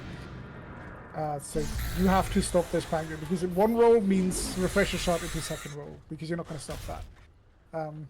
So it's all about finding this good blink hex. In we come top though, Torrent and a stun to start things up, but OBST straight in there with the blink and the roll. He's looking just looking to run interference here while they take the racks up top. In comes Clever Symbol though. Oh, but the link out from Vi. But in comes Bird. The Raw does go out. They do catch the double Raw. Chain Frost on death from Clever Symbol as he goes down. Seething very low, now being chased by Bird. Oh my god, Time Twister, have you just killed Seething? The swap nearly takes him down, but now Bird possibly in trouble, but not quite at all. He's got a lot of health and he's quite happy to hang around as the Shivas go out, but a lovely Ice Path is going to catch Flow Zone as he's stunned. Bird now once again at the steps of the fountain. Gonna manage to walk away from that though, and as the tier 4s have disappeared, not worrying about the other racks. Sleepy Moon gonna stop and hit the Ancient. Llama trying to stop him though. Oh my god, the Ice Path, the Macropire, but my god, is OBST and Sleepy Moon low, and they are gonna go down, but the Aegis is gonna pop as Time Twister swaps him over to the other side. Sleepy Moon respawning on the other side though, as I think he died to swap damage, not to anything after swap. Interesting mechanic there, but Bird and Sleepy Moon just tapping down this Ancient, trying to ignore the enemies. OBST has bought back and returned, but Vi buys back as well. Vi, that's going to be a dieback for him as Larry Llama very low as well. Bird looking to finish him off. Out comes the call down, trying to just keep the OGs in their base. Oh, and a swap. They're not going to quite get Sleepy Moon onto the high ground of the fountain, though. Although they did take a few fountain hits. In comes a boat and the tidal wave. But Seething is going to be pushed back in the fountain, as I think that's actually Moit's Golden and Jakira who's just ticking away at the Ancient there. No, that was GG called. Was it I GG? was- Oh, well, it yeah, would have it was gone GG. anyway. Yeah, the intro was low. This is quite the performance from Sleepy and Oops. Like, I gotta say, Oops and Sleepy really did yeah, really well. They it's did pretty good. so much damage in this game. Pretty good indeed. Looking at the scoreboard, what do we have? Damage dealt 57 is the max in the game. Oh my god, though, but the fact that it's 57 and Flowzone only dealt 33, seething ahead of that was 37, but it's nearly 60k damage from Sleepy Moon. It has to be said, it's obviously the difference of you have strength core, 3 strength cores that all heal themselves. Yeah. So it's quite easy to do a lot of damage into a Conquered Timbersaw Beastmaster lineup. That's true. It That's isn't true. as easy to deal that much damage into a Panga Gyrocopter. I mean, only but, 3 deaths on the gyro as well. Yeah, he played really well. Do you have an MVP for that game? Honestly, I'm going to give it to my boy MG. I got to give it to Mr. Moist Goblin as well, yeah. Yeah, I think we're in just agreement really on good that. ice pass. Like either Sleepy Moon for the early rotations that really like accelerated his gameplay and slowed down Flowzone, or Moist Goblin for just generally good ice path. I mean, it's just Jakira. I think we got to give it to Moist Goblin. I'm giving it to Moist Goblin. It's nice ice Can I paths. give it to Jakira? No, I'm going to give it to Oops. Actually, I'm going to give it to Oops. He did way better than anything I You're weak, suspected Sala. from You're Panga. weak. I mean, it's Gyro and Jakira. You can't just... They're really strong heroes. You can't just give them MVP because they're strong heroes. The one hero that overperformed more than I thought he would in this game is Panga, and I'm going to give him the MVP for it. Okay, fair enough. I'm sticking with my boy Moist Goblin, but... He did well. He did very well. Right, we're going to take a quick break, so honestly, just that I can quickly finish eating food, and then we will be back very shortly with Game 2, so I will see you then. See ya.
Okie dokie, welcome back to tonight's cast of the GFG Invitational OGs versus Team Spherical.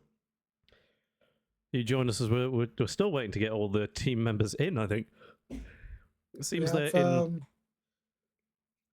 Okay, we have dog calling for Vi, and I believe Bird.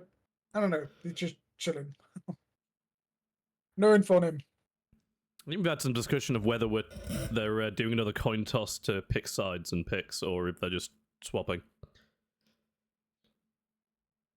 I guess it makes sense to swap, but I mean, you know me, I always just let it do the coin toss again, to be honest.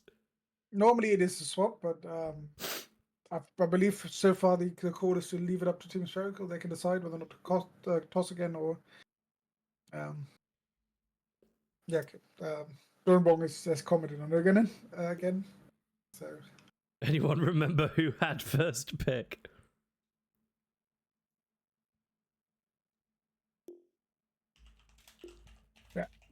Yeah, OG's picked second pick. OGs were dire. That's my take on the whole situation.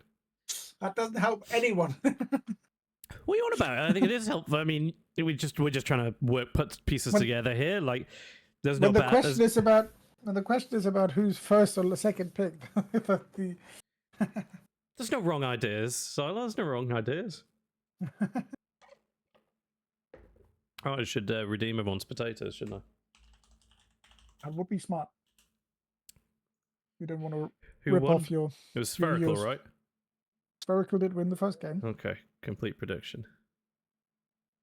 There we go. I don't know who just got all the potatoes, but oh my god, there was a 94% bet on OGs.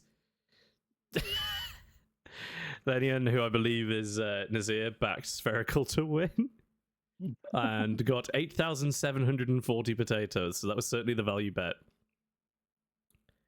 Let's go. Vi has returned. Flowzone has said ready. Spherical is ready.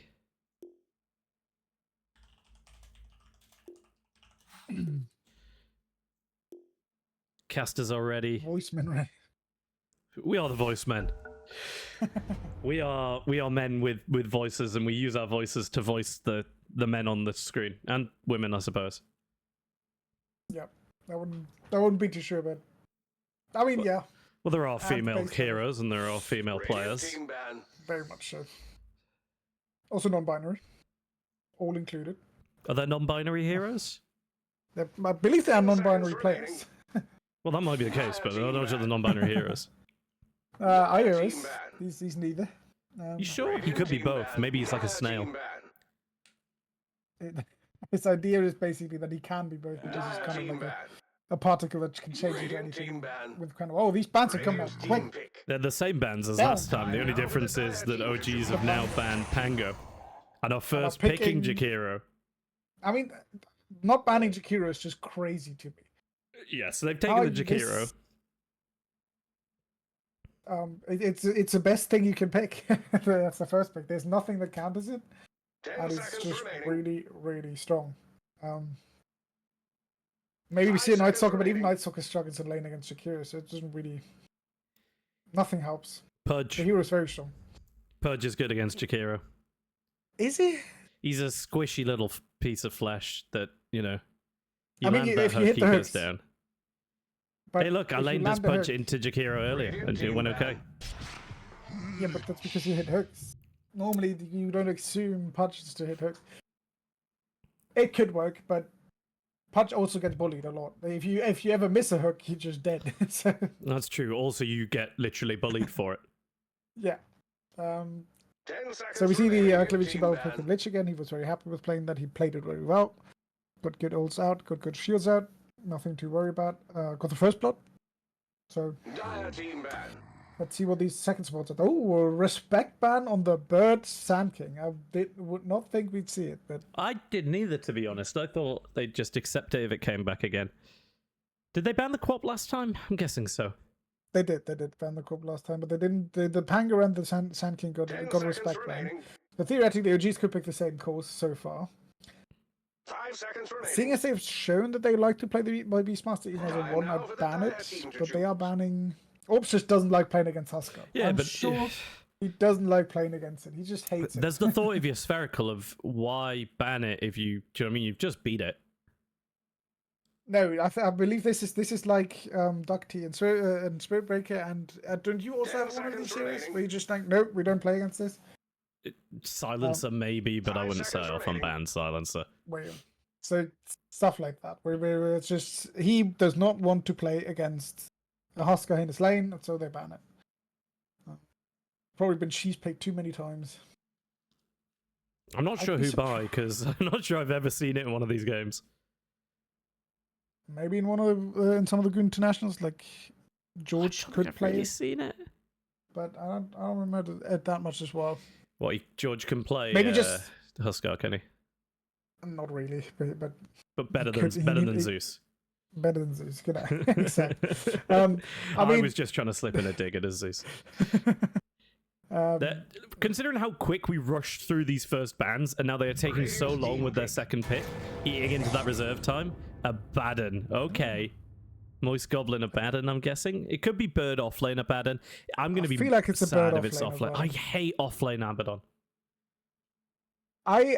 My last game was an absolute stompfest with Offline Abaddon because I picked an 10 seconds Ogre remaining. Magi with it, and I just gave him level 4 Bloodlust, and he just ran 5 down seconds everything. remaining. So, Yeah, if I he mean, buys, if you can get the right clicks off, then fair enough. Usually it just feels like he doesn't do enough damage. I think I prefer it as a support. I mean, it's it is a- one of the heroes that does very, very well against Shakira because you can purge everything he does. Right, fair So enough, he's yeah. one of the, and even in later games, when in late game when you get hit by an ice pass, you can just press your ult and purge it.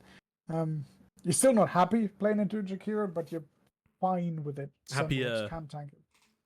Yeah, happier than a Centaur or an SK. Yeah, fair enough, fair enough. If the Jakira was even a 5. I then am they could all for still send the it 4. I'm all for the speed draft. I'm all for just gun it down, pick everything, ban everything really fast. But if you're gonna make all your first bans that fast and then sit there and waste your reserve time here, you're better off just thinking about your first couple of picks while you're doing your bans. Use the time you're given. I kind of agreed with that, but maybe they are reacting to the Lich Abaddon pick, and then It could be the case. Patience while the Radiant seem to Venomancer. Not Not what a I'd have hero I picked would- into the Abaddon, yeah.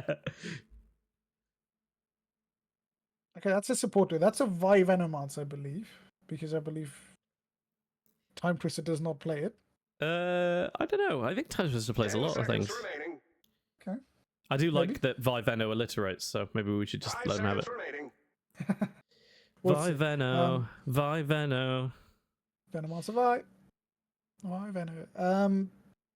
Yeah, it doesn't really work into the Abaddon, but obviously one of these supports is going to be on the other lane to the Abaddon, so you don't really care. The ult does not get purged, so the ult is the thing that does really annoying damage. You go against Blink Daggers on Venomancer, so you kind of deny these kind of Ursa picks, these other Blink Daggers. If this Abaddon would be a support, the Blink Daggers are buying like access and stuff off lanes. You're denying that because your wards just cancel Blink for no goddamn reason. He's running it again. I It's was back, not convinced run it by back. last game. This could be like a little bait switch, though. Maybe they let Larry. Maybe Larry's going to take it for himself No in the way. offlane. No way. You know a bit how a season takes, but can you imagine anyone in his game playing Kunka 10 and he has to seconds sit there remaining. and watch someone else I potentially actually fuck can. up I think it would be 5 seconds frustrating, remaining. but if he thinks that he's better off with another hero mid, he'd do it. maybe. But I'm guessing the issue is they're not really sure what to pick here. They want to weigh it out and see things like it's either been suggested or something, and he's just gone. It's not my team. It's not my game. Just I'll fucking play it. I don't care. I would just say they have fun. I mean, honestly, I'd respect the 3 Kunka here. I think it does the exact same thing as mid Kunka, with just a few levels less. Oh, Ooh, it is a support Centaur. Abaddon. Or one Okay, Abaddon. I mean, I'm They could- happier, but considering when we were talking about struggling in the Jakiro lane, you plucked an example out of thin air, and that example was Centaur. Yeah, he does not like playing into it. I guess he has an Abaddon to purge stuff off of him, 10 seconds but you remaining. don't do the damage to the Jakiri to ever threaten him out of lane, so he's just going to Also, keep piling Voice on. in my I ears know I telling said me I'd only be 5 happier if seconds this to go. Abaddon was Either pos that or I'm 4 mad. because I don't like it pos 3. you have now just picked 2 horsemen who, like, all they want to do is walk around and go, "Hey guys, why don't you hit me instead?" Like, the Abaddon's gonna heal, I know, and the Sentinel Stampede is nice. This could just be a case that it's not Bird's normal position, so he maybe doesn't have like the most options, but I don't know if I like it that much. No, I don't like this on Netflix either. Oh, okay. Now we're mixing up things completely. Mid Doom? This is opening the potential to complete swap around, because all 3 of the last picked heroes on Team Spherical could go 10 seconds into remaining. any lane except Yeah. for the 1 position, and even though Abaddon could maybe go into a 1 position, 5 would be seconds god remaining. awful, but it could. So I'd say yes to the mid Doom, but I have seen mid Centaur from Orbs before. I believe he's run that before. It's not completely It could be impossible. interesting. It would be another draw against Kunka. You don't care. It's the same idea as last game. So you would have a decent lane, and then you could run around the map, do damage, and It does feel I like don't they know. lack damage at the moment, though. that's what they have Sleepy Moon for. I mean, yeah, what are they going to pick for him, though? Like, it's a lot of pressure as well. Like, Radiant team ban. I mean, so far the draw is open again. oh, Wraith okay. King ban. I think that's going to be offlane Wraith King, I feel. Like a Larry pickup for the Wraith King, and then... I hope it is. I hope it is an offlane Wraith King, because you don't want to play Wraith King into the Doom. Centaur, the Doom. Yeah. They don't really do anything to these 2 heroes. They both have like things that just passively kill your skeletons. That's true. That's true. 10 seconds really- remaining. So if he goes Not to the best skeletons... Wraith King game, but of the 3, I like it. 5 seconds remaining. Both of these teams really like picking tanky boys. Yeah, and then I mean, like, squishy support back. This is the other thing I guess you're thinking on your poster is if you pick Wraith King, at least you come back again for another life, because the enemy team is going to be alive for a while. Okay, but if nothing crazy happens, we will see 2-1 picks again. That's the last 2 picks. Gyro is open again. Wouldn't be bad against Wraith King for sure. Spherical could go for it again. 10 Yeah, seconds yeah, I'd be that's fair. surprised if they Team don't ban ban. on OGC. I feel like you have to ban this. The man side. lifestealer banned Ursa. They banned the troll again. Why are you banning troll? I think just because Sleepy Moon has played it. Yeah, but it's not a good hero, and it struggles against Shakira, Kunka, and Wraith King. Why would you ban it? I'm trying to think what they pull out 10 here, though. seconds Is remaining. Drow any good for OGs? Hell yeah, Drow would be a great pick. Here. 5 I seconds think there's a remaining. little worry that they just run up, but I mean, the silence is nice. Like, it gives could you good just- damage. It gives you some late game. What's that? The Ags on Drow? Is that the Patience Frost while the arrows? The Radiant team It's a chooses. frost arrow stack and reduce healing. yeah, Weave that's is what I'm down, thinking. It's like the reduce Dire team regen. pick. Is it Gyro block pick? Oh. Oh god. Nature's Prophet. I am a renowned Nature's Prophet hater, but it is a good hero when it is played on the 1 position by Mickey. A punch! a Select punch! your heroes. All the tanky boys coming out from Team Spherical. They pun. here. It's a carry punch. It's a carry punch. I hate it. But let's and see the how it goes. Doom Mid. I hate both of them. No, Oh, I hate honestly- that Nature's pickup with a passion. Who's that Nature's pickup killing here?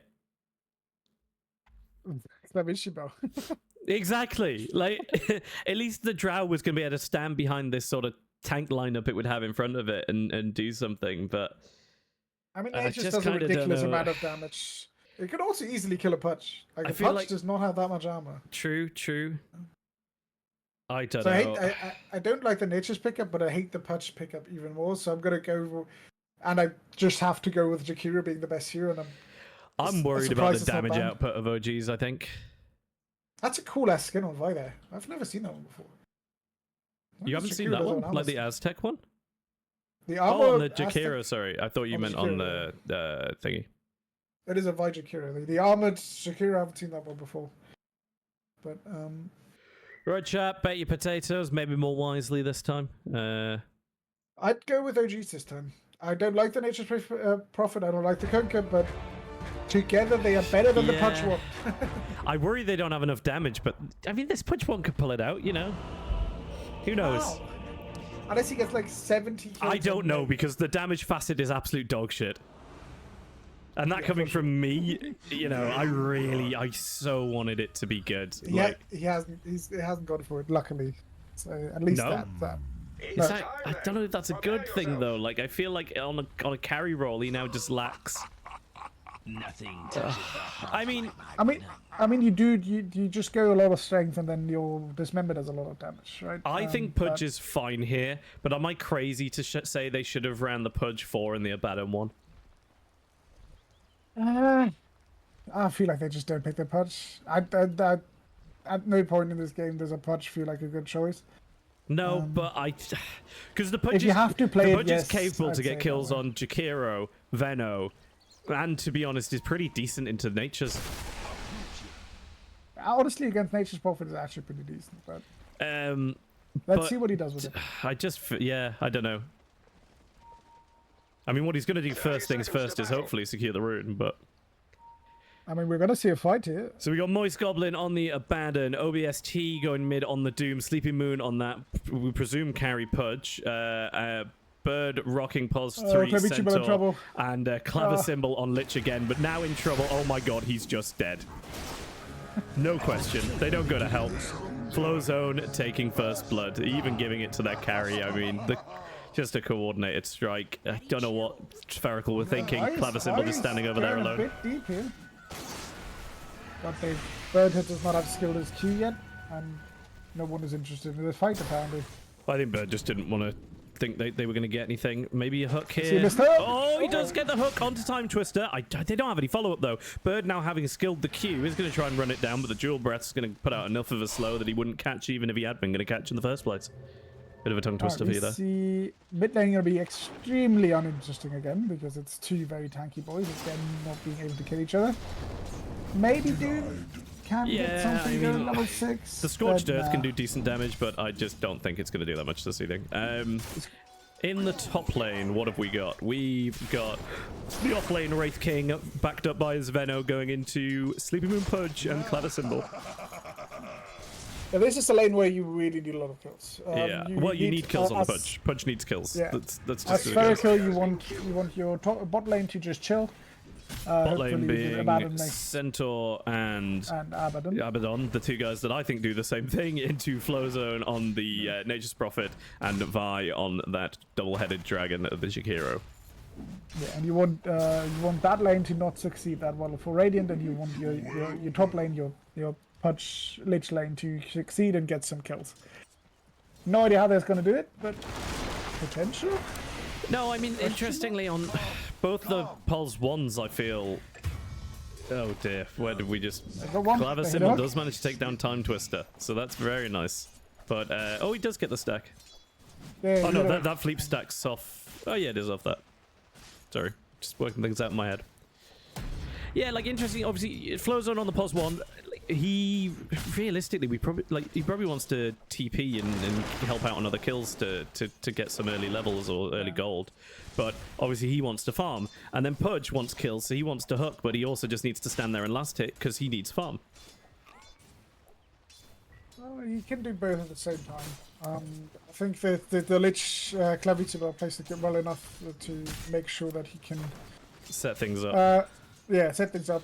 Just a casual, like 3 steps away from lane, hook once, get a kill, go back to farming, no problems. Yeah. I mean, as much as I hate it, I have to admit that in my own ranked games, I've seen Nature's Prophets do tons of damage. They can hit like a truck for some godforsaken reason, but is it items and farm, or is it just stat gain? It's items and farm and the old, right? Where you just... Yeah, that's fine. Where you just gain damage after it. I don't think you do anymore, do you? There's something still gives you damage after it. It's standing near trees gives you damage. But yeah, it's stuff like he can hit very hard. Oh, top lane little scrap over this Lotus. They do get the Sinister Gaze on the Time Twister, but not much after that. And Clever Symbol now possibly in trouble as he's quite low. Sleepy Moon still got that Lotus ready to go. He does stick to get some mana and a little bit of health back. Now pops the Lotus. He's gonna pop the hook! Oh, so close onto Time Twister. Unfortunate, my boy, unfortunate. I've just seen that Larry Lama has gone for the crit talent. Facet. I'm a huge fan of it. He's not gone for the Skelly Boys, which obviously would die very easily in this game. Probably the right decision to do so. This might enable a carry from the pos 3. Because he might It could, for this but armlet. if he... I mean, it could just purely because he's into the pudge lane, I think is what it comes down to. The difference is usually you want those skellies to farm up afterwards. Like, after your lane's maybe not been as profitable. I mean, I keep looking elsewhere, but it's all the action in the top lane here. Sinister Gaze coming out onto Larry as the Wraith King tries to get 2 kills here. He does manage to be taken down by the Pudge, but then the Pudge taking him down. And we'll notice the Pudge's flesh heap remains at 1. Yep. Because the Wraith counts as Wraith King still being alive, which means Pudge wasn't there when the Wraith King died. I'm not entirely sure he might not. It might get one when he respawns. So You think? Nope. Nope. I find that crazy. I think that's such a big thing about Wraith King is just the fact that he doesn't actually die. Yeah, it definitely does. The Wraith helps a lot, especially later on when you hit level 6. That first power spread, where you can just use that to... But I just mean it's only specific heroes. You'd think it's the value of the damage coming out for him, but realistically it's stopping things like Pudge getting flesh heap and any other, like Axe getting armor and all of this stuff. He's in a bit in trouble. He does use the shield. I think he is very low. Out comes the dual breath. That shield taken down. Flow zone looking to dive. Does take a couple tower hits, but doesn't commit to going any further. Bird now doing damage as Flow zone possibly in trouble, running through the creep wave. Bird looking to chase. Lovely little high five there, just showing it's all for good fun. And then maybe the turn. Flow zone realizing he can't hit Bird. As in the top lane, Claver Symbol goes down, but Vi in trouble. Out comes the double edge, and they're going to finish him off. Moist Goblin just making his way away from this tree. That's going to lose vision and stop the chase. Meanwhile, in top lane, we saw Larry Llama take down Claver Symbol. Now looking to dive onto Sleepy Moon once again. Sleepy Moon with the hook back. I don't know how he hit that in the creeps. It was very nice. Larry Llama now looking to do what he can in Wraith form, and what he can is not very much. Time Twister in trouble. Oh my god, the Sinister Gaze on a Time Twister, now chasing him down with that Frost Armor. And another kill for Sleepy Moon.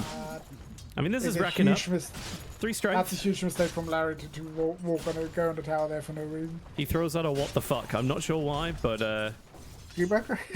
Yeah, because the tower just started hitting him. Nobody knows how towers work anymore. They are fickle beasts, and they will hit whoever they wish. The problem there was that the creeps weren't actually hitting the towers. The tower just hits the one... prioritizes the person that is closest to the tower, and after the hook, he was closest to the tower. Ah, okay. Only when the creeps are actually hitting the tower, so like the tower first prioritizes whoever is hitting the tower, and then who's closest to it. I was impressed with the hook, to be honest. I didn't think it would. I thought it would like clip a creep or something. It went through, and it looked a bit more difficult than it was because there were 2 Venom wards. Yeah. Oh, bit of damage now coming out into Sleepy Moon as he gets put into deny range, but he gets himself back into deny range now. He does manage to walk away, though. I'm quite impressed. Walks away very quickly, already having those phase boots ready to go. Vi going down in the bot lane. They keep committing onto this Abaddon, and he just keeps punishing them with by... Like he throws out his dual breath, and the Abaddon just goes, oh, shield, and it's gone. And that makes him quite useless. I mean, just looking at the last hits, Sleepy Moon is struggling to keep up. I mean, I don't know where we're at on net worth. He's ahead on net worth by actually a hell of a lot. I'm guessing just due to the kills going down in the top lane. As they now look for more, as OBST comes up top, throws out the Doom onto Larry Llama, who is now going to go down. That's going to be a little bit more strength for the old Pudgeroni. And OBST just heading back mid. Lovely little rotation there. He had that DD, or AD, sorry, and just wanted to use it to get a kill. Very aggressive under the tower, and it all pays off. Yeah, that worked well. He gets more experience, doesn't really lose that much in mid because he pushed out the lane beforehand. And so far so good. Let's see what Seething can do. He's going for the Radiance again. I feel like you want to go for an Axe build on Punk instead of a Radiance. I don't know, if I'm honest. I'd defer to him as the expert myself. You maybe wouldn't, but I mean, I don't know the hero. Blind Radiance. I feel like you're playing against 3 really, really tanky Yeah, balls. I'll be honest, I don't like the Radiance here, but that's just an Archon's opinion, so... Yeah. Oh, Sleepy Moon, he has the hook, he has the... Can he hit Time Twister? Is he gonna go for it? Oh, he goes through. The Sinister Gaze doesn't quite last as long as he'd expected. That's the problem. That's the problem with with the fact that since the gaze is not a stun, it's a pull. It pulls you towards them. Yeah. So it doesn't move you. So yeah, the Pudge might get confused by it, as we saw there. We have level 6 on Bird, and with Moist Goblin, I feel like they can just dive flows in here. Logan has to be very, very careful that he isn't too aggressive. Yeah, possibly. I mean, I was worried about this lane not having the damage, but they're just so damn survivable, I suppose, that they can do whatever they want. Yeah, they keep betting on. Oh, we see a Sleepy Moon coming down as well, though. They're going to pop the Centaur charge. And Sleepy Moon once more fleet. Coming in for the fleet. Rotation from Time Twister. Vi also coming in. They're not going to be able to save Flow Zone, but are they going to be able to kill themselves as well? Poke back onto Vi. Sleepy Moon going to take him down as well. In comes Larry Llama. Bird now X-marked by Seething as he gets dragged back in. Somehow still alive. Sleepy Moon actually TPing out. He just TPs back top and goes back and joins Clavisymbol. I thought he might have looked for a bit more, but I guess not really having any mana and his ult being on cooldown. Flow Zone coming in and just hitting that. Oh my god, just getting himself a nice amount of gold there. I really like the idea of Moist Goblin there. He was level 6 and he held his ult point the entire time. Yeah. Until the very last second there, where he skilled it a second too late and just died. Oh, gutting. Instead of just... And maybe he wanted it, maybe he didn't want it to proc there, but I feel like he wanted to proc No, I think if he skilled it, he wanted it. I think otherwise he just continued to save it. Is usually the abandoned play. But that's unlucky. Fuck is this Stampede graphic? Fucking That bird is, out of a cannon. That is the horn that he has on his back. It's just my dog in the background. Apologize. You see Sleeping Moon has been pinged. They see him, but I don't think they can engage on this. No, they can't get under the tower there. Plus, to be honest, if he pulls off a hook and a dismember, if he dismembers Llama... That is the thing about fresh meat. There's this facet. It is. Yeah. It was always good. Obviously, the hook facet was the better one. Oh, he goes for the hook. It doesn't quite connect. I get way too excited every time Pudge's hook. But, I know I should really wait, but obviously the fresh meat. One of the important things about the fresh meat facet is it works the same way the Undying strength game works, where you get the strength as like the health is added onto yours. Yeah. So you just heal instantly, and you don't lose that once that strength goes away. Yeah, it's really good. Looking for another hook. Oh, again. He's always just to the right. They're going to punish him for this. Yeah, they are, and they can. If they stay back, if they land the stun here, nope, there's the Stampede. And a little heal from Moist Goblin as they turn this around. There's the Dismember. I think they managed to finish this off. I thought Larry might have come in to try and stun. He does come in, and he somewhat blocks the hook. Not long enough, though, as he's taken down. But Clavisymbol is finished off by Flow Zone with that Nature's Call. And Moist Goblin's ult is going to pop as he just backs off there. But Sleepy Moon now up to a grand old 7 fleet, giving him just under 10 strength. I mean, whether this is going to transfer into him having carry potential, I honestly couldn't say. He's going... What's he going first? Eternal Shroud? Okay, so Shroud into Ags. I think he's going Axe first, but he's bought the cloak. Right, okay. He's also bought the Overaxe though, so I think Moist Goblin is a dead boy here, but he does put on the Aphotic Shield, and it is just barely going to save him. Sleepy Moon now with the Dismember onto Flow Zone. Again, not a quick stun from Larry. Flow Zone is going to fall. I think Sleepy Moon might follow in his footsteps though, as he does. Clavisymbol coming in with Bird. Don't know where Bird came from, but he is here by throwing out the Ice Path. Going to stop Clavisymbol briefly. Doesn't have ult available. Larry very low. Doesn't have mana for ult, and he is going to fall. No. Does manage to turn around and kill Bird, though. That last stun. Oh, because he threw that last stun, he didn't have the mana for ult. Oh. He didn't have Soul Ring finished yet. Oh, that's unfortunate. Really Did any of these supports have... No, none of them had boots through. None on mana boots. Just seeing if we could call out any of the supports and say it was their fault, you know? Quick look at the net worth here. Doom storming ahead, closely followed by the Pudga. Kunkka behind. Kunkka now doomed. Oh no! The Stampede and then the hook onto OBSD. Oh, now he can't catch up. As Clavisymbol finally gets killed under that tower top. Seething is going to escape in the mid lane as Larry Llama comes in to just show his menacing presence, I believe. He's also, as he walked away on seeing, hit them with the Arios. Alright, I'm now doing a lot of damage to Sleepy Moon. Yeah, this facet and obviously the armlet on Wraith King does a lot of damage if you can get the hits in. Which in this game you can, because you have so many strength cores in front of you that can just tank for you. So maybe Larry Arbor can carry this. Maybe. I mean, you suggested it. Yeah, I mean, honestly, I think this is kind of what's gonna maybe change things as Punch is getting very low, just farming creeps. Is the Punch gonna be able to do enough damage to warrant being a carry here? Is kind of my worry. And then who's your backup damage dealer? You've got the Doom, but after that, Radiant's bottom tower is you're under just very attack. tanky, and I'm not sure how much damage you're doing. It is going to be this mass of amplification and just math running at you, right? The Doom with probably very soon a Shiva's back. Like he's going to go probably blink Shivas. We're going to have Punch blinking in with some stuff, and then all of that propelled by a giant centaur that also has a blink. It will also just be a lot of stuff running at you, and you will have to stay calm and collected and realize that there's actually not that much damage coming out. And I don't know if how quickly you realize that in a situation where these three giant heroes run at you.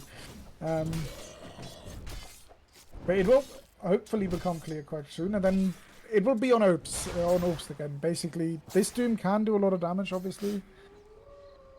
I don't know if he can pull it off. The amount of gold he's going to get is insane, right? Yes. With this Gluttony and the Midas, he's got a Midas Gluttony facet, so this guy's farming quicker. Yeah, than he's anybody built his else. Midas. He's nearly finished his Blink Dagger. Meanwhile, Seething's still working towards that first bit of his Radiance. We see a Macropire dropped on Clavichibel, but he gets stampeded away.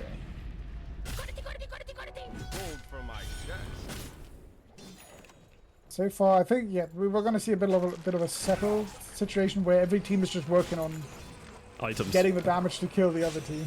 Yeah. Yeah, they want Might their see- items. We might see Punch going for a few hicks, but he has I gone think for we the need to Eternal see Shroud Punch first. go for it. He wants this strength, you know?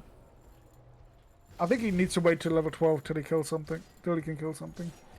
Needs to farm until he's level 12 to get the level 2 ults. Yeah, fair enough. Get that extra damage, extra time. Just gonna keep eating runes for now. Alright, does now have that Eternal Shroud finished, so that will help him. I think, to be honest, there's a reasonable bit of magic damage coming from the other side, but also just gonna help him absorb his own magic damage that he's doing to himself. Yeah, that is the biggest part, right? And it gives you strength, it gives you health, and gives you mana back. I think you can rot yourself. Can you rot yourself to mana back? I don't know. Tower is under siege. It's enemy spells. 300 spell damage that enemy equipped spell- hero enemy spell receives. damage. Well, So you say can't rot enemy spell yourself mana damage. back. The passive, the shroud, restore mana equal to 20% of incoming enemy spell damage. Okay, yes, it does. I was looking at the endurance. Yeah, the endurance is a thing that I have never seen anyone use to. Oh, he's in any- fishing for hooks. Doesn't connect. Seething is going to run in, though. His phase boots are used. Throws out the turret. Sleepy Moon's going to walk into that. And Seething away, as the case may be. But I'm going to catch Sleepy Moon, though. The ult goes out from Time Twister. I feel like they can't really follow up onto this high ground. They do get a hit on the creep wave, which is going to cleave through. But other than that, such a classic from Voice Goblin. There, walk close to cast a healing spell on your guy that's Venomont's ult and tank the Venom. and get the Venom ult on you. I feel like the only hero that Dire can Oh no, he's justifiably just kill ticked is- down. Triggered the borrowed is- time. I feel like they have to look for this Nature's Prophet because you have to stop him farming. I don't think the Kunk is going to be that much of a threat even if he farms. Yeah. He Well, should be maybe smoking up and looking for the Nature's Prophet. I but also think you're not going to get that much just sitting mid fishing hooks across the river. Exactly. So if you want to leave your Pudge here to farm, like by all means do, but keeping your supports here around him because he needs the protection. I mean, they isn't have gonna be nothing worth better it. to do because both Kunk, Centaur and Doom They are could also be farming. stacking. They could be. But the Kunk and the Doom and Centaur are farming every camp on the map, so there's not really anything to stack. Right, Doom has now got the Tendrils of the Deep. He doesn't have the Ancient camp yet, but they don't spawn for another 2 minutes, so it doesn't matter that much. But obviously, Tendrils of the Deep, one of the best spells you can get with Doom. where it's just the stun from a neutral creep. It's basically a mini Ravage, and if he can get the last upgrade of it, the ancient camp, ancient creep, the congregation of the demon, it's literally just Ravage in kind of a better form because it's quicker. So, What do you think of this armlet on the Wraith King? I get it's offlane Wraith King, but it felt like he had a good lane. yeah, And maybe I'm wrong, but he's ahead of his carry. I almost feel he could have gone for the Radiance if he wanted to. Oh, they've already got a Radiance on the Kunkka, don't yeah, they? the Kunka's good Or Radiance. they're And, building it. if you go for this crit build on Wraith King, you definitely have to go Armlet. Okay. You have to go Armlet. You have to go. You don't really have to go Destiny, but you have to go Blink. And then. I mean, I'd like once to you go see a Shivers Blink. afterwards. Because otherwise they He's have no going for it. initiation. He needs to blink in and get the stun. Like, otherwise I'm not really sure who's jumping in for OGs. I'm happy with him go Desi here first because he's realized. I don't know if it's a conscious decision, but there's nothing going to happen for the next few minutes. Everybody's just farming their items, so you can get a Desi and then get a blink afterwards, and nothing too much of value will be lost. Yeah. Flowzone just trying to farm his way to this Mjolnir that he wants. I mean, really, I feel Spherical need to be a bit worried about getting ratted. Nah. I feel like you have the heroes that can deal with a rat. Maybe. Depends on how what the patch brought. I don't know if they have that much catch, you know, if they try and like track him down, or if, Ooh, they're gonna if he's just doom gonna top. get away to the tree every time. Out comes the gonna get Stampede him. to try and get him out, but he's trapped in those trees, and that Macropire is just gonna take him away. Good setup and a good kill. Are we gonna see someone do a Tormentor? Oh my god, they're gonna do a Tormentor, guys! What? Oh, play. It's only 5 minutes late, Absolutely crazy. Oh my- But I taking oh a lot of my- damage here. I cannot believe he didn't die there. Middle tower is under but siege. all is fine. You Time press Twister stick. getting the shard there. Remind ourselves Well, what that's a that big one. is. Venomous Gale, Dispelled anyway. Oh, that is a big one this That's- game. Especially against Abaddon and stuff, that's really annoying for him. And there's going to be a lot of BKBs coming out soon, so... that's a problem. I mean, it's just nice to see them Obviously- do a Tormentor when it's there and available, but I feel like they did it out of convenience, not planning, but... A bit of both. I feel like they moved top to Oh, the top end OBST and then, going straight back in for Flowzone, but he's going to get caught behind by Larry Llama, and Seething's there to help. Clavisymbol throws down the Frost Armor, trying to help him get away. It is going to help him get it out. There wasn't a stun available from the Wraith King, Dire's top tower is under attack. and Oh, he's going really to walk good, away, yeah. but it was bold. It was bloody bold. I'm surprised he got that. Good reactions from Flows in there. I think he could have gotten doomed and maybe would have been in trouble. But he got the sprout out quick enough to dodge the tendrils of the deep. Clavisymbol trying to chase down Vi here. He wants to get that Insta Gaze. Don't think he was anywhere near it. I Level mean, it one, was it's- bold to chase it him. is Maybe he was just saying, quite- get out of my jungle. Oh, OBST misses that stun, but the torrent does come out in return, but I don't think there's any follow-up as he does get the Frost Armor again. What is this? The Tendrils of the Deep. It is a stun, 1.2, okay. I wasn't sure if it was maybe like a shackle or something rather than a stun. One of the most important things about this is also if you check out the passive that you get. Bird going in onto Flowzone in the bot lane, followed up by Sleepy Moon, who's on his way down. Throughout the Stampede so that they can catch up with him. Out comes the Hold on, Dismember and a position. double edge. And down goes that Nature's Prophet. I mean, yeah, I'm saying, oh, maybe they'll get ratted. And you're saying, nah, I think they'll be okay. And it's seeming like they might be okay. I mean, that wasn't a good round. They were able to just But jump on him Bird might pretty get easily. punished for it. In trouble now, taking a lot of damage from Larry Llama, who doesn't give a shit about that blade mail. Bunch of spells coming out from the Kunkka. Ended up not being needed as Bird falls a lot quicker. Great hit. Radiant's top tower is under attack. Yeah, Larry Lambert, I really like the fact that the carry ball here. Radiant's It top did tower is fallen. just so much damage to these low, like Dire's bottom Centaur, tower is Doom, under and attack. Pudge, all heroes that like to have a lot of HP, but they generally don't Yeah. tend to have that much armor. This is gonna be OBST TPing to try and save this tower. Sleep Moon's still there. Out goes to Doom onto Larald. Is there going to be a follow-up hook? Hook now off cooldown. Out comes the hook. Oh my Oh. god, threading the needle between them all. Top tower is under I know attack. that feeling. Sleepy Moon, though, still trying to chase it down. He doesn't want to give up. They've got Time Twister cut off on the other side. Like a No TP on cow time. split from the herd. Oh, the TP's on the curry that he had to Oh send away. no, otherwise he's he just would've been killed. hooked and they've given up and they haven't found him. Clavisymbol go and search him. But he's over here. He's hidden in the trees, boys. He's gonna be there for a alas. while. He is actually, because his courier's not getting to him anytime soon. He's going to try and make an It's escape good. now. I'm guessing he's going to go through this portal. He is indeed, and make his way down the top lane. He's alive. Clavicindel's still looking for more. He's going to grab that vision, or take that vision away from the enemies, but he's still looking for Larry Llama. He knows he's here. He We saw presses the Doom drop, and onwards. he did use ult because of the Doom, right? The Doom was used on Larry Llama. Yeah, Didn't yeah. kill him. It killed him once, but it didn't obviously need any Out monetary goes a result. hook. You know. Oh, what a hook! A beautiful hook as he then gets stunned instantly, but does then get off the dismember. And down goes Larry Llama for the second time. Lovely hook there. Very, very nice. Making good use of that, of the cooldown on the ult.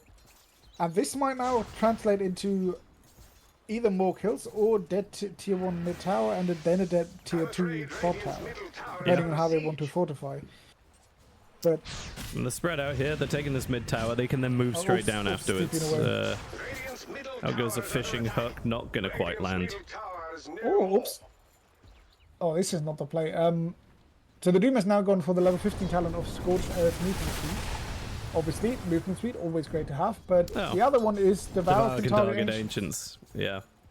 and that is how you get the congregations of the Dooms. I don't believe we have one on the field yet. Oh, but there is a dismember out onto Vi as they find him just wandering through the jungle. Sinister Gaze and a hook finishes him off. That's the poor Jakiro. Getting found again. He does have a 4-star, but obviously in that situation you are always dead. It feels like we're quite possibly going to see this +1 punch working out here. They're playing around him very well. I think. I mean, My we only- haven't killed Kunkka or Wraith King in quite a while. Or the Nature Prophet. The Nature Prophet died with a relatively aggressive bottom thing.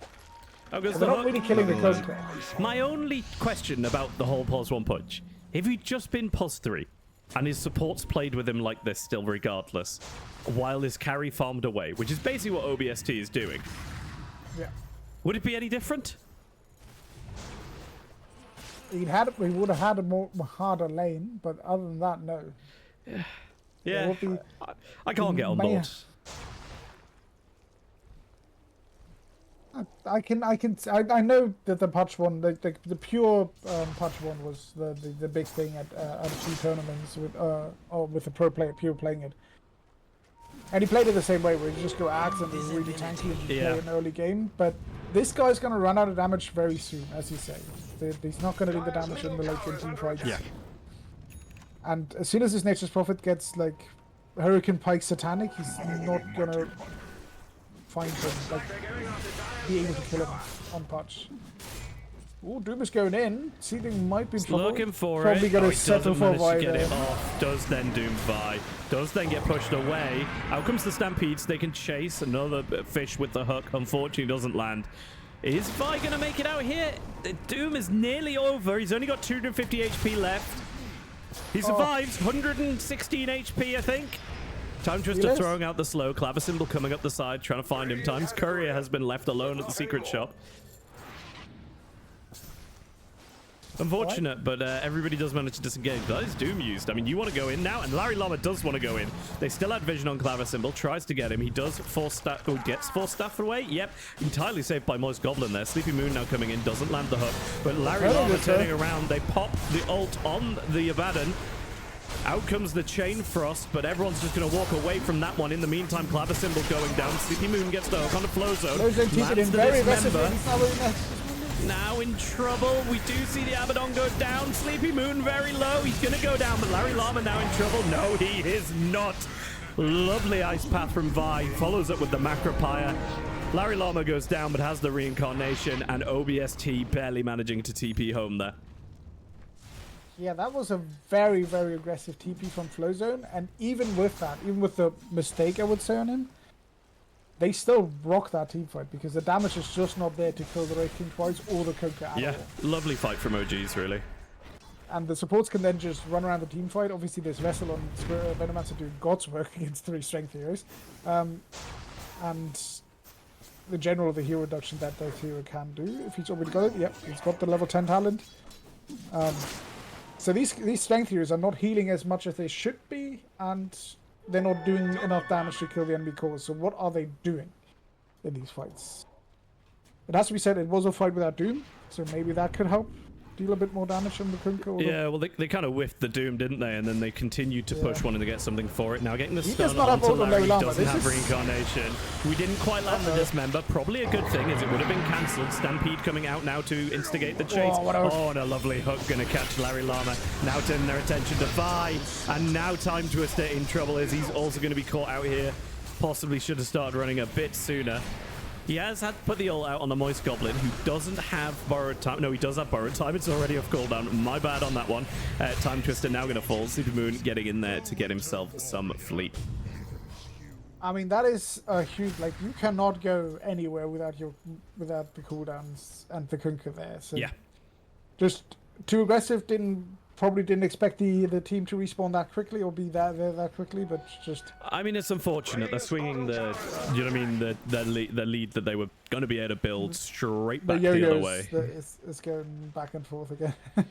Yeah, I mean, I guess Yo-Yo's back and forth. At some point, the game's going to go so late, though, that someone's just going to take it. I really wonder who's going to run out of damage in this game. I mean, it's Spherical.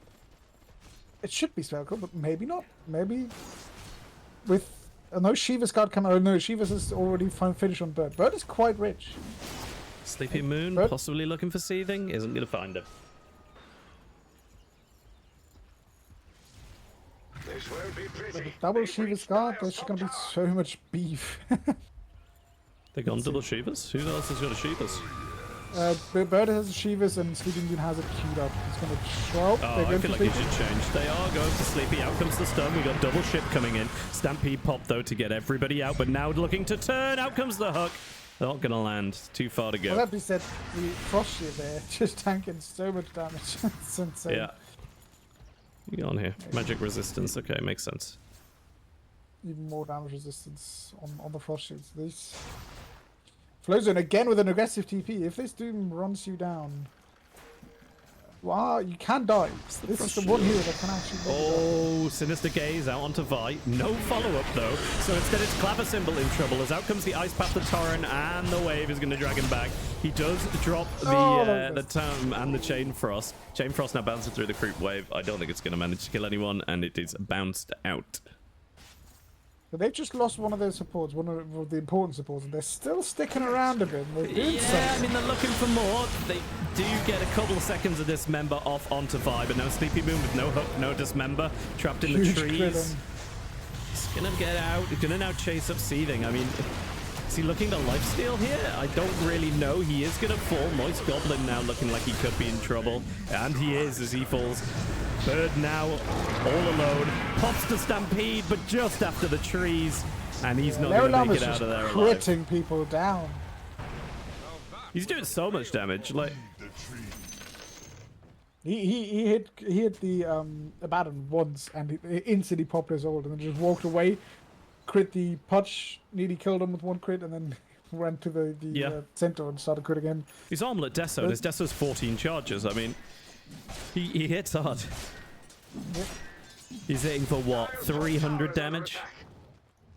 For sure. And then an extra 280%. Oh, he's doing himself. Call it. But yeah, the great Lotus Orb by the Venom Lancer there onto Seething. Dire's middle tower is under attack. Seething got doomed, but Doomed also doomed himself. Yeah, I felt like I should have made a bigger deal about that one, but I was just so shocked at what I was seeing. Who's the Lotus Orb? I mean, credit to Time. Benno, downtime. Very good. I think this is turning around, to be honest. This is going back the other way now. 5k lead for OGs. Checking out the graph, 61% win probability. It's skyrocketed in their favor. He is, but he's got Vi there with him. He was looking to get a catch on someone, didn't quite manage to pull it off. Bird possibly line of fire, not quite. I wonder if they'll see this courier. I mean, it's going to come down to they thought better of sending the courier over, but it is. And while they've got the Pudge, I don't know how I feel about the high ground being that amazing. I mean, it's Pudge Lich. I feel like it's really hard to go to that. So. They're going to look to get the Aegis first, though. Probably put this on the flow zone, and then they've got two damage dealers with 2 lives. I mean, that's pretty strong. Yeah, and your third core is a counter that the tanks way too much and does passive. Yeah. Well, I mean, this is what allows Larry to go the more aggressive damage build. Is that Seething is sitting there as a tanky Kunko with a Radiance. You know, especially if you had anything else mid, you'd be relying on Larry to be soaking up damage more than anything. Although Seething already has Zags and is fairly well on his way to a refresher up.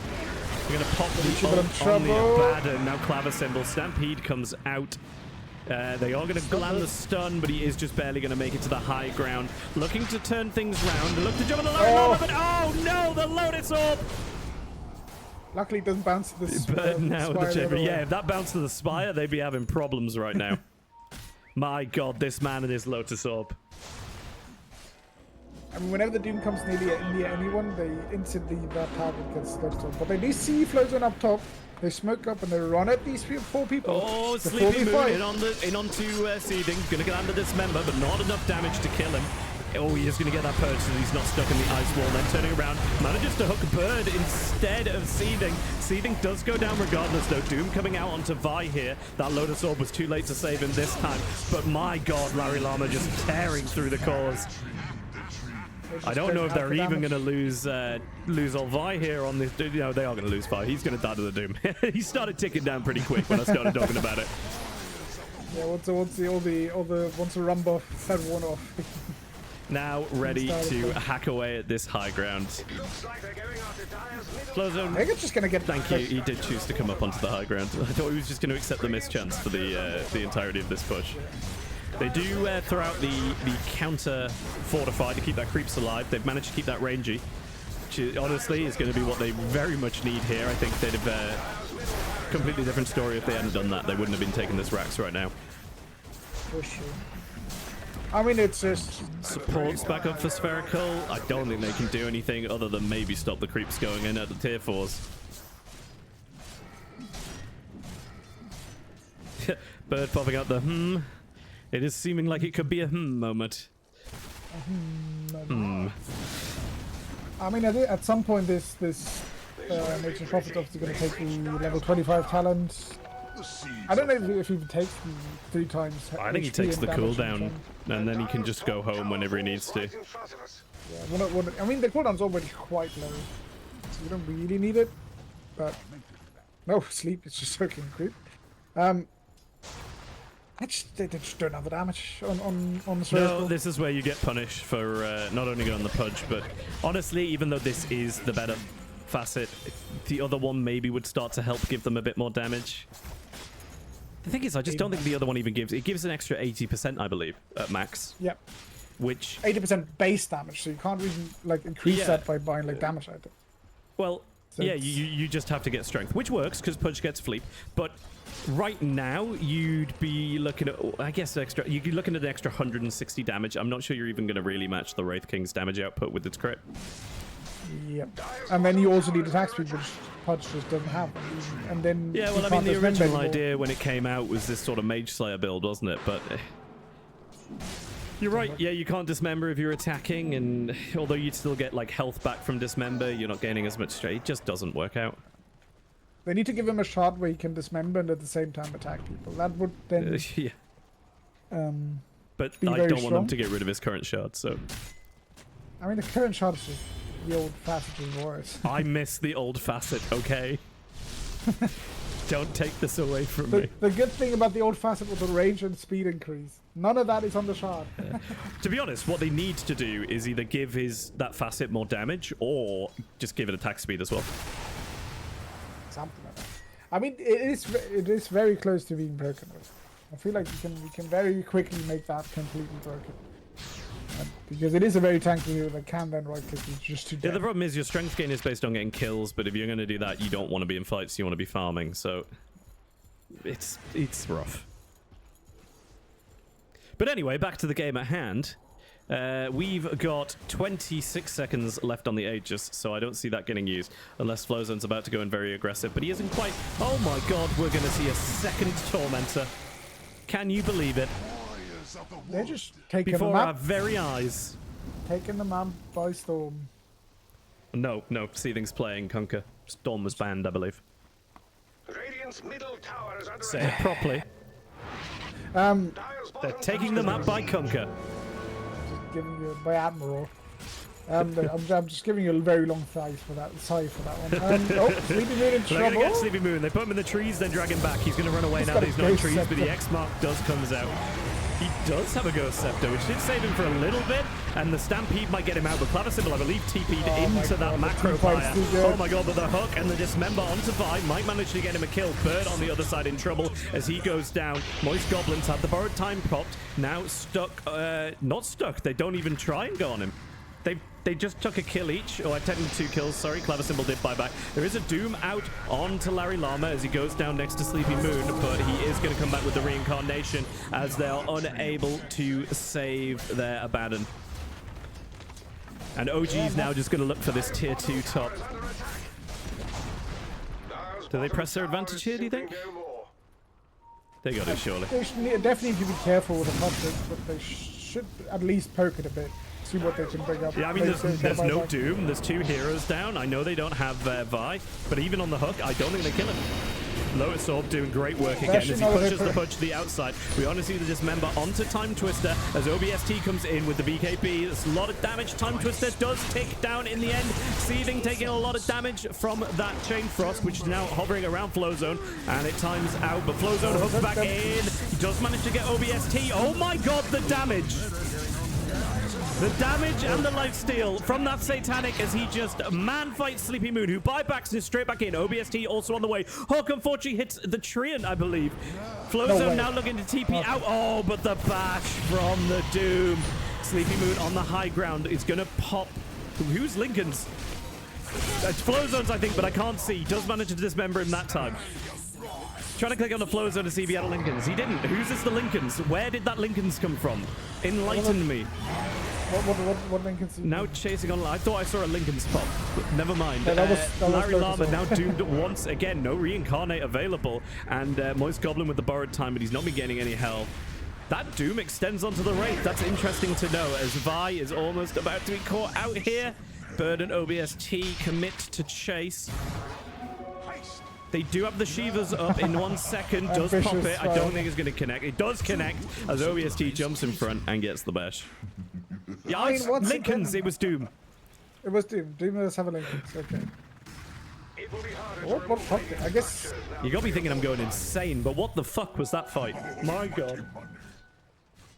They just. I mean, yeah, that was the one, right? They hooked the they They hooked did. the I didn't. Conqueror up. I didn't think they'd do that much. They hooked the Conqueror up, who then knocked Sleepy out of the base, but then he just killed Vi instead. Not Vi, sorry, Time. He killed Time Twister instead. He just And took the speaking whole of killing time, from we him. see the hook. Seething here trying to help out. Does drag 2 back as Bird blinks in there, I think. We're gonna see the flip flop And the again. boat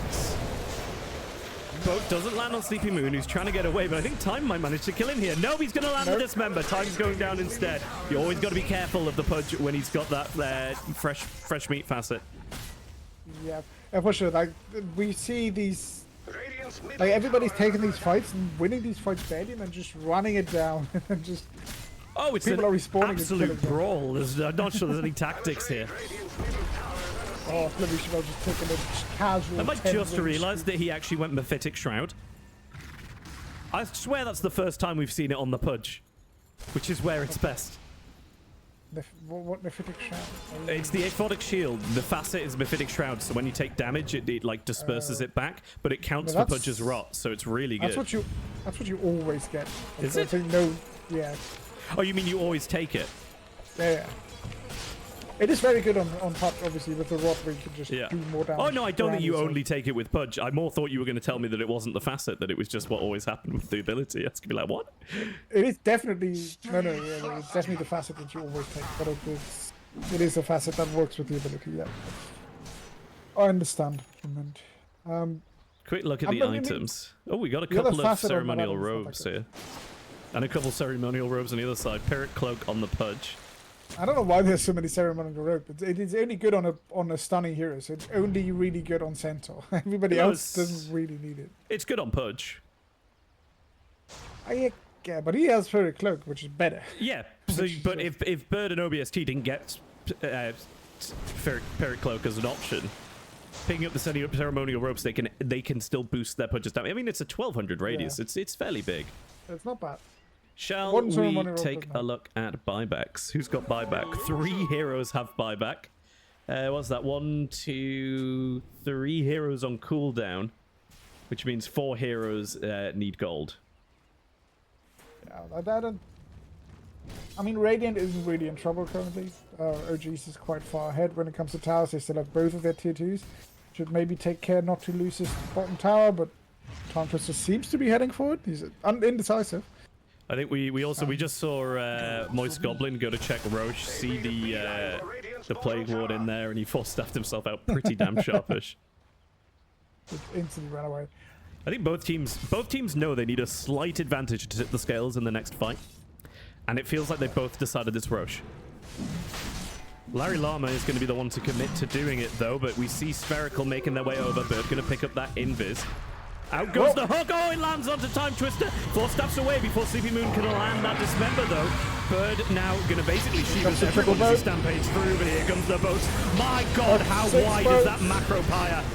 That macro pyre is just tearing through Spherical. Sleepy Moon now on the escape. Moist Goblin stuck and soon to follow the rest of his team as Sleepy Moon tries to make it out. Claver Symbol up top, not even in the fight. And they did lose Seething and Time Twister. And Larry Llama does lose Resurrection, and the punch goes down to the crit coming late.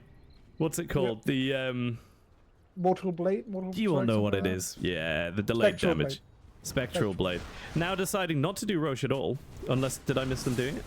No, not doing Roche at all, and just going for the high ground. Fucked off to the top lane. We do have 2 buybacks available. Sleepy Moon I don't know how you is take that on side cooldown. No, me neither. I think this is it, to be honest. Although I it mean, is that currently was it's only Larry. If you go now, you get him. It was refreshing used by Seething there. Yeah. And obviously the refresher adds... Gets the stun out on a Moist Goblin though. Moist Goblin borrowed time in 3 seconds, so he's just going to back off for now. They are now going to lose that bottom Rex though. That's 2 Rex down. Larry looks like he might go for the tier 4s. No, he's going for Claver Symbol. Chain Frost on death, though, might actually cause Larry some issues as it bounces off the treants.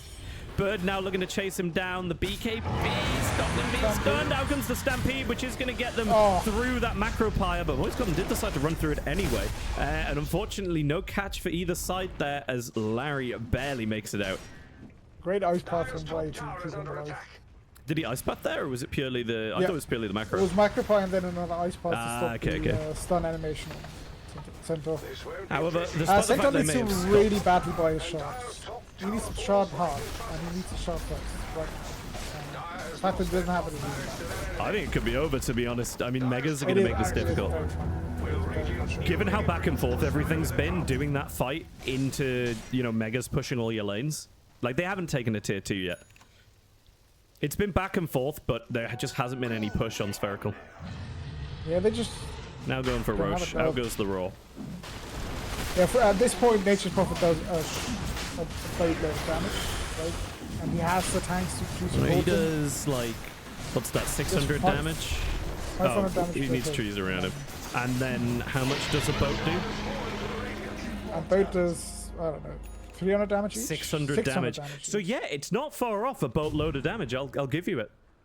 And then he's got the Daedalus, so yeah, he does a boatload of damage. With the Item Scepter and the Refresher Orb on Kunkka coming back up, you cannot take a free team fight into this Kunkka, into the macro pyre, into the there's so much stuff flying around. And then there's this Wraith King and this Nature's Prophet just assassinating people. Yeah, I mean, we've been seeing draft issues being highlighted, I think, from both sides really, but like there's just a Spherical's so survivable that sometimes they can outlast OGs if they don't land their spells. If OGs land their spells, Spherical doesn't have the damage to do anything. Yeah. Or the control, really. At this point, I'm just going to say, say it as if anybody ever watches the VOD and wants a tip. In the current meta, you might want to ban Jakiro. The hero is very, very, very strong. And if you don't plan on picking it or are not first pick, ban it. Don't ban goddamn Cotton. If I can just pick Jakiro instead, it is going to be much, much better. I mean, Kotl is really annoying. It's annoying, but it's not as annoying. And as they did ban Kotl the first time. Oh, I guess they picked Jakiro, so I couldn't have Jakiro, but... I mean, the first pick, both times. I know, first time they picked Bango first pick, and then got the Jakiro afterwards, which was wild. But yeah, it's just a hero that there's a reason it's banned in every pro game. Yeah. They've got a 25k gold lead. They've got the Aegis. They've got all the lanes pushed in. Am I the only one questioning why they're not going for the finish here? I thought they were waiting for the refresher on Kunker, but that's not as well. I think they're just waiting for all the mega creeps to arrive and have been pushed into base. Right. And then they're waiting for like little opening, like a little any misstep from Circle. I think your opening's here. Get with a wave. They're waiting for a little misstep. Out goes the hook. Don't manage to catch time. One punch stepping up too far and hitting a ward. That might already be.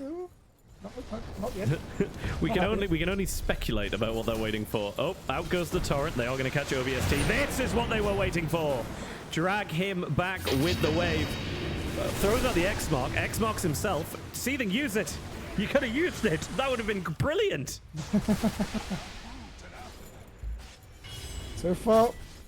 If anything, I think it's a good thing, X-marking someone and X-marking yourself, because you can just run in and do whatever you want. You're going back. Kind of doing Out comes a hook, doesn't quite connect with flow zone. That's what Spherical need here. Honestly, they don't need flow zone. They need anyone but. They need Vi. They need to hit a hook. Yeah, I think you hit a hook on the Jakiro. I'd quite happily take the Veno. Anyone else? Kunker survives too long. You're not killing him in one dismember. Flowzone could be good, but Flowzone does obviously have the Flowzone has Aegis. Yeah, you don't want the flow zone because that's just giving them initiation. But he won't then be out of position, so you're kind of happy with it. He won't be out of position when his team comes in, unlike Clavisymbol, who is out now dragged now. out of position. Flowzone now in the back, just man fighting the enemy team, but oh no, that Chain Frost just bouncing between Larry and Flowzone. Larry doesn't care, he says, I'm tanky, fuck off. Flowzone, on the other hand, has popped the Aegis. Now coming back up, looking to get the kill onto Moist Goblin. They do manage to finish him off. Already had the buyback on Clavisymbol, who was put down first in the fight. Larry now using that reincarnation, but Bird in trouble. Oh, out comes that Nature's Call. Now with the Ags upgrade, they're blocking them all in place. Sleepy Moon trying to get a dismember. Oh my god, he's up in the air. He's dragged by the wave. He's hooking Flowzone underneath him.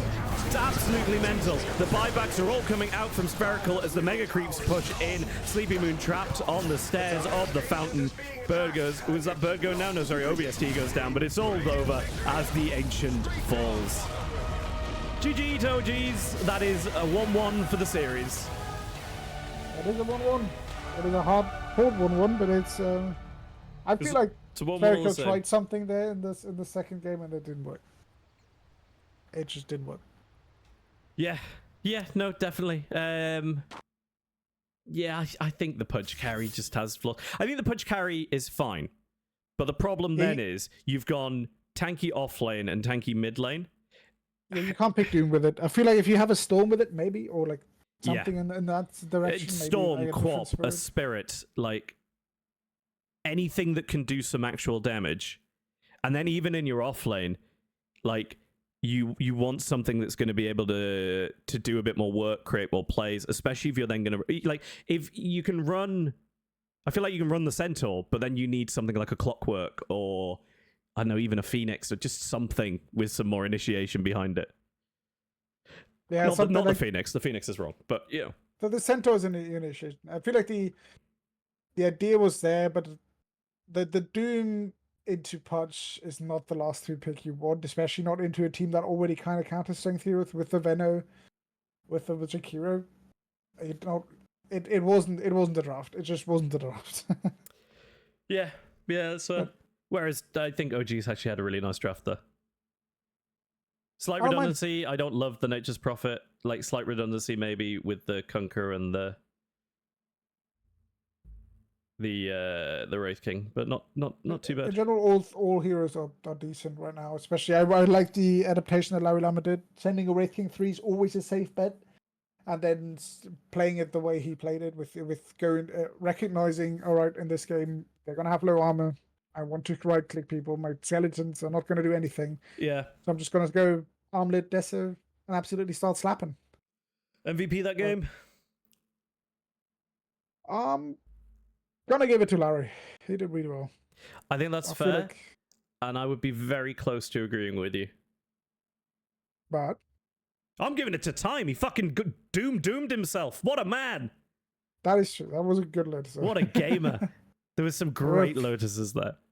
We had some great Lotus orbs. But Larry is, yeah, I don't disagree with you giving it to Larry. I just can't not give it to Time. It was beautiful. Yeah, I mean, I don't know. I don't know if we do interviews. I don't know if anyone wants to.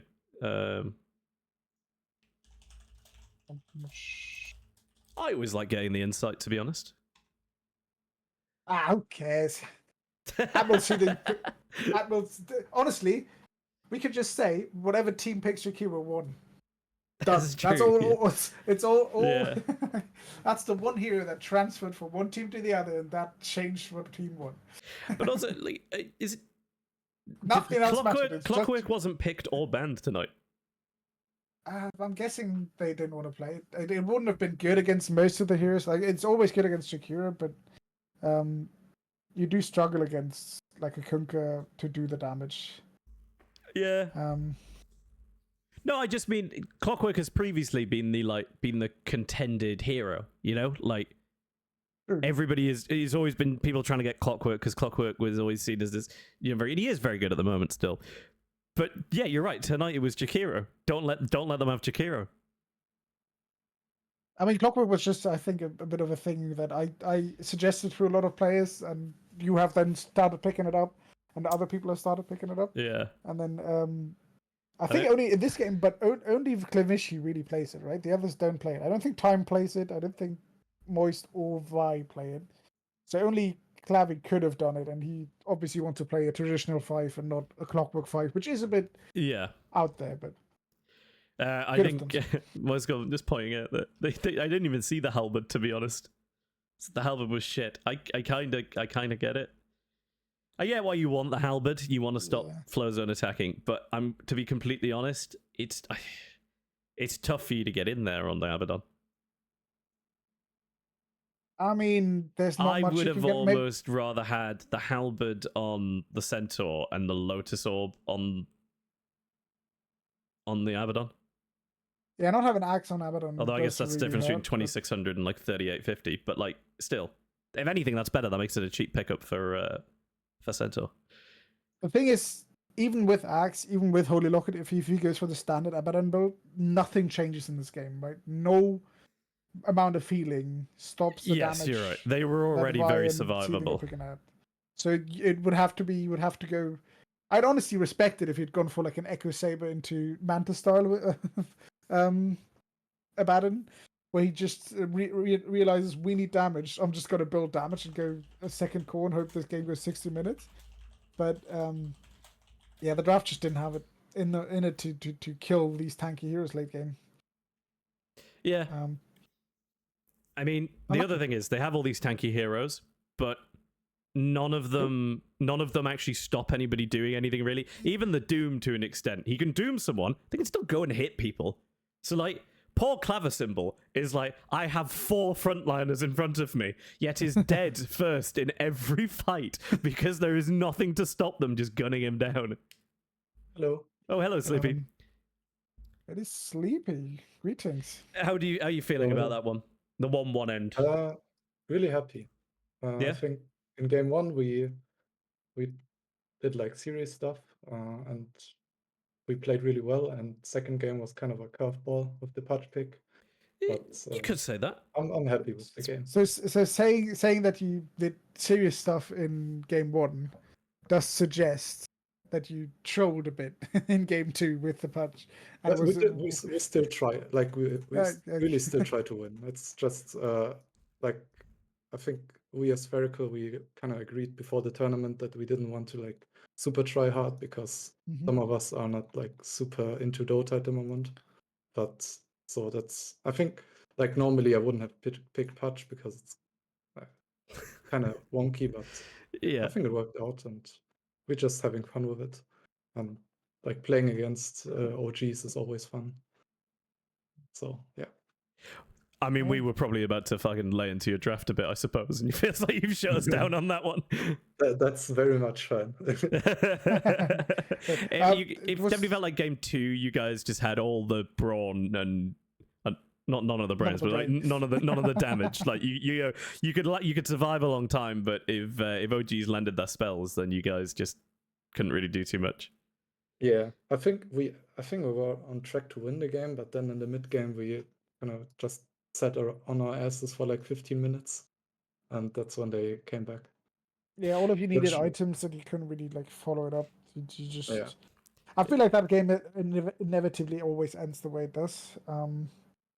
Maybe unless Orbs can take control and really like start running people down, but he stayed in jungle for maybe a bit too long. Yeah, I But don't know. but the Doom pick was interesting. The Doom mid has he done this before? Was this something that he's already tried in like a practice session or something? He does play it a lot. Like not Okay. recently necessarily, but he's played it a lot. And like he normally scales like really hard and has a lot of items, so it does work out. Okay. I mean, Doom gets really strong in the late game, so He does, for sure. I think Alright. that's just a horrible Doom game. I think, like in retrospect, you for can't sure. really deal with the Wraith King. Yeah. I guess Kanka is a good target, but they were ready for it most of the time. Always Yes, also Conker's I break think he just tried to runs Doom away. Conquer probably only not as many times, but that was when we saw the reflect back and Doom got doomed, Yeah. which was unfortunate. I mean, I think just unfortunate timing. I mean, that happens to every Doom at some point. So, Yeah, who you guys up against next? I think. Wait, let me check. Spherical, jeez. Oh, against you. Oh. Against the Oh, well, there you whatever go. you call yourself? Well, we're the Fry Guys Fumblers, FGF. The Fry Guys Founders, of course. I just wanted to be FGF. Yeah, you just wanted to be a fumbler, as always. Did you in the first game? Did you at any point in any draft consider the PA because it was never banned? And I know you played a lot. Or was that just not something you want to play right now? I don't know. I mean, I do like PA, but at the moment, it doesn't feel that strong to me. I don't know. Maybe. I mean, first game you did well, right? The gyro pick was great. You Yeah. absolutely slapped. Yeah, that worked out really well. I mean, I'm still hoping I get the TA or TB at some point, but seems like it will be just eternally banned. Thanks for letting me know what to ban. So these are clearly targeted bans. Okay, well, I was wondering whether or not these are just. I mean, they are probably the two strongest cores currently in the meta, and you do play them apparently. So I understand why they were banned now. Yeah, but I do have other stuff that I can play, and I mean, gyro is a lot of fun, and sometimes the patch or other stuff that I want to try out. Yeah, I thought we might have seen a tiny, but then they kept banning troll on you. Yeah, I mean, I love troll. I think with troll we won the first GFG. So okay, maybe that's why. But I don't know. Like Tiny in the second game, I think Tiny just sucks. I thought about it, but I just feel like I've seen you play it a lot. That's all I think. Yeah, it's a fun hero, and it's really Have you good. considered the Underlord one? I've seen that recently in a few rank games, Yes, and it's. I will pull it out at some point. How was Bird standing in on the Pos 3? I don't believe he's usually a Pos 3 player. In the first, I think in the first International he played. Oh, did he? Offline, yeah. Oh, my bad then. But yeah, I mean with Bird it's always great, and I think we vibe really good. And like in the first game, he did some amazing stuff. So I have to ask. and like in his second game, of course, as well. But I have to ask. Was POS 3 Clockwork ever on the board? Was it an option? no, I don't think so. Oh. We discussed Clockwork for Goblin because that's like one of his most played heroes. But Oh, is it? I Never don't mind me think then. I've watched most Goblin play that much. Yeah, thought well, I only was saying Clarice earlier plays that like if because we were saying whichever team has Jakiro seems to be the winning team at the moment, but usually Yeah. Clockwork is a very contested hero, but he wasn't picked and he wasn't banned all night. yeah, we thought about Clockwork in the second game, but then Goblin said it's just horrible to lane into Jakiro, so he didn't want it. See, I don't think it's Which I can understand. I don't think it's that bad. You just get rid of the Jakiro's mana and he can't do anything. But I mean, there's a lot of mana on Jakiro. it's just an and his Archon's Yeah. opinion. The problem is getting there once. You have to get it into his cogs range once to bounce him around. If the Jakiro plays it correctly and just keeps you at a distance and keeps clicking you, you're just sad. They're I not can't doing that. understand how that sometimes happens. And like if it's Vi, you know he's gonna play that good. So I don't think Vi makes that mistake. No, he does. he for sure does. But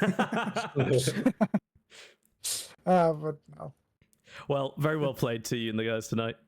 Well, thank you for the cast. Yeah, no, it's been a pleasure. We will swap you out for Larry Lama. Yes. Let's go. Thank you very much. I want to say good See luck ya. in your next game, but also, I mean, I guess good Yeah, luck. but, don't ban TB. You've already won your next game, no worries. What? That's so mean. All right. Catch you See later. you next week. See See ya. ya. All right, let's see if we can get a Larry Lama then. I don't know who can get in these channels. To be fair, maybe. Oh, he's already in. Okay, everybody He's can in. get in. Hello. They'll let anybody into these damn caster channels. I forget he's got the role, doesn't he? Yeah, that's true. I'm a caster. Yeah, fair enough. I see. I get it. How I you mean, feeling? we have the 1-1. complete opposite here, right? We had Sleepy Moon, who just was in, had a great game one, and then the second game struggled a bit with his pick. And Larry's the complete opposite. How did you did you feel redeemed I don't in the second know game here? what you're talking about. In the first game, I absolutely popped off. Yeah. The entire loss. Was Don't down worry, to Larry. Steven's mouse. We caught all the missed timber chains. Yeah, those were tilting me a lot, as I'm sure the team can attest. We caught the missed timber chains. We caught the time you ended up on a cliff by accident. I knew I'd end up on the cliff. I was just Sure. Okay. Yeah, there were a lot of temperatures where I thought I could see a tree and there wasn't one, or I couldn't see a tree and there was one. That was tilting me a lot. You were just sort of Yeah, I full agree. role playing I forget. Timbersaw, going insane, seeing trees everywhere. Yeah, Was there- I was going to say. Was there ever a Sad. I consideration feel of picking the Beastmaster SS3? Or did you ever consider playing that hero, or was that from kind of a Flozen hero from the get-go? Well, we liked the Beastmaster, given what had come. It's a bit of a weird one. Like, we were expecting Penguin to come out if we didn't ban it. We just weren't expecting it first pick to be able to ban it, like, in the second round of bans. And then I saw that Burden played some Sanking, and we just didn't respect it as much as we should. We thought he'd pick, like, Centaur or Tide or Underlord or something like that. We weren't expecting the Sanking as well. So we just kind of a draft we weren't really expecting. And then like we would have liked the Jakiro again, but because we wanted to pick a counter to Pango, we ended up giving that away. So we just kind of threw the draft a bit for what we wanted. And then it's just a bit of a comfort. So we just picked comfort heroes basically. We saw heroes we went to play and have fun with. So you straight up picked the what's he called? The Painter Man. You know, the Grimstroke. Yeah, you straight up picked Grimstroke for Vi. Was that just Vi really wanting to play it, or was that purposefully to go into the Pango? Two things. I mean, one, it's just a hard counter to Pango, right? And also, before the game, Vi had been saying, I want to play Grim, I want to play Grim, I want to play Grim. And we said, no, he's in the bin. And then they picked Pango. So, like, sure, you know? And out like, he everyone came. gets their fun heroes. There was like, no Steven stopping gets it his at that Pango, point. Flozen gets his Beastmaster. I get Timber, who I'm usually not that bad on. We just gave time. Venge, he doesn't get to pick. He's our little... He liked Veg. He did. There was a good. Flex. There was a flex couple Goblin of good is what he swaps is. that he got, and there was some like straight up just Oh, he played very well. Yeah. sacrifice play swaps to I'm not get someone saying- out who'd been out of position. I'm not saying he's not good on the hero. I'm saying like we I all wasn't played suggesting you heroes were. we wanted to play. I just wanted to give the boy some credit, Larry. I see. He did. He played very well. He got some very box saves. And Very tell much you what about the Grim not being like good at the moment or something. Like, my God, did Vi make it work with that fine art? I think there's a great Gilly got on Moist Goblin laning into the Jakiro where like I don't know if he purposefully or it was just accidentally the creeps had been dragged over from the small camp, and then he just stroke of fated through them and managed to finish off the Jakiro in lane. It's beautiful. Yeah. I mean, I don't know why people try to ban Vice heroes. He pops off on any hero. It doesn't matter where you're going. Yeah, don't ban Vice heroes, please. It makes him sad. It makes him cry, and then he gets angry, and then he beats you. So don't do that. No, you ban his heroes, then he gets to play Grimstroke, and then he's happy about it. Is that all right, And then Vi? you lose the game because of That's it. clickers. Yeah, that's right. That seems about right. No, the second hit. That's See, a lot. look, he said, please ban his heroes so that he can play Grimstroke.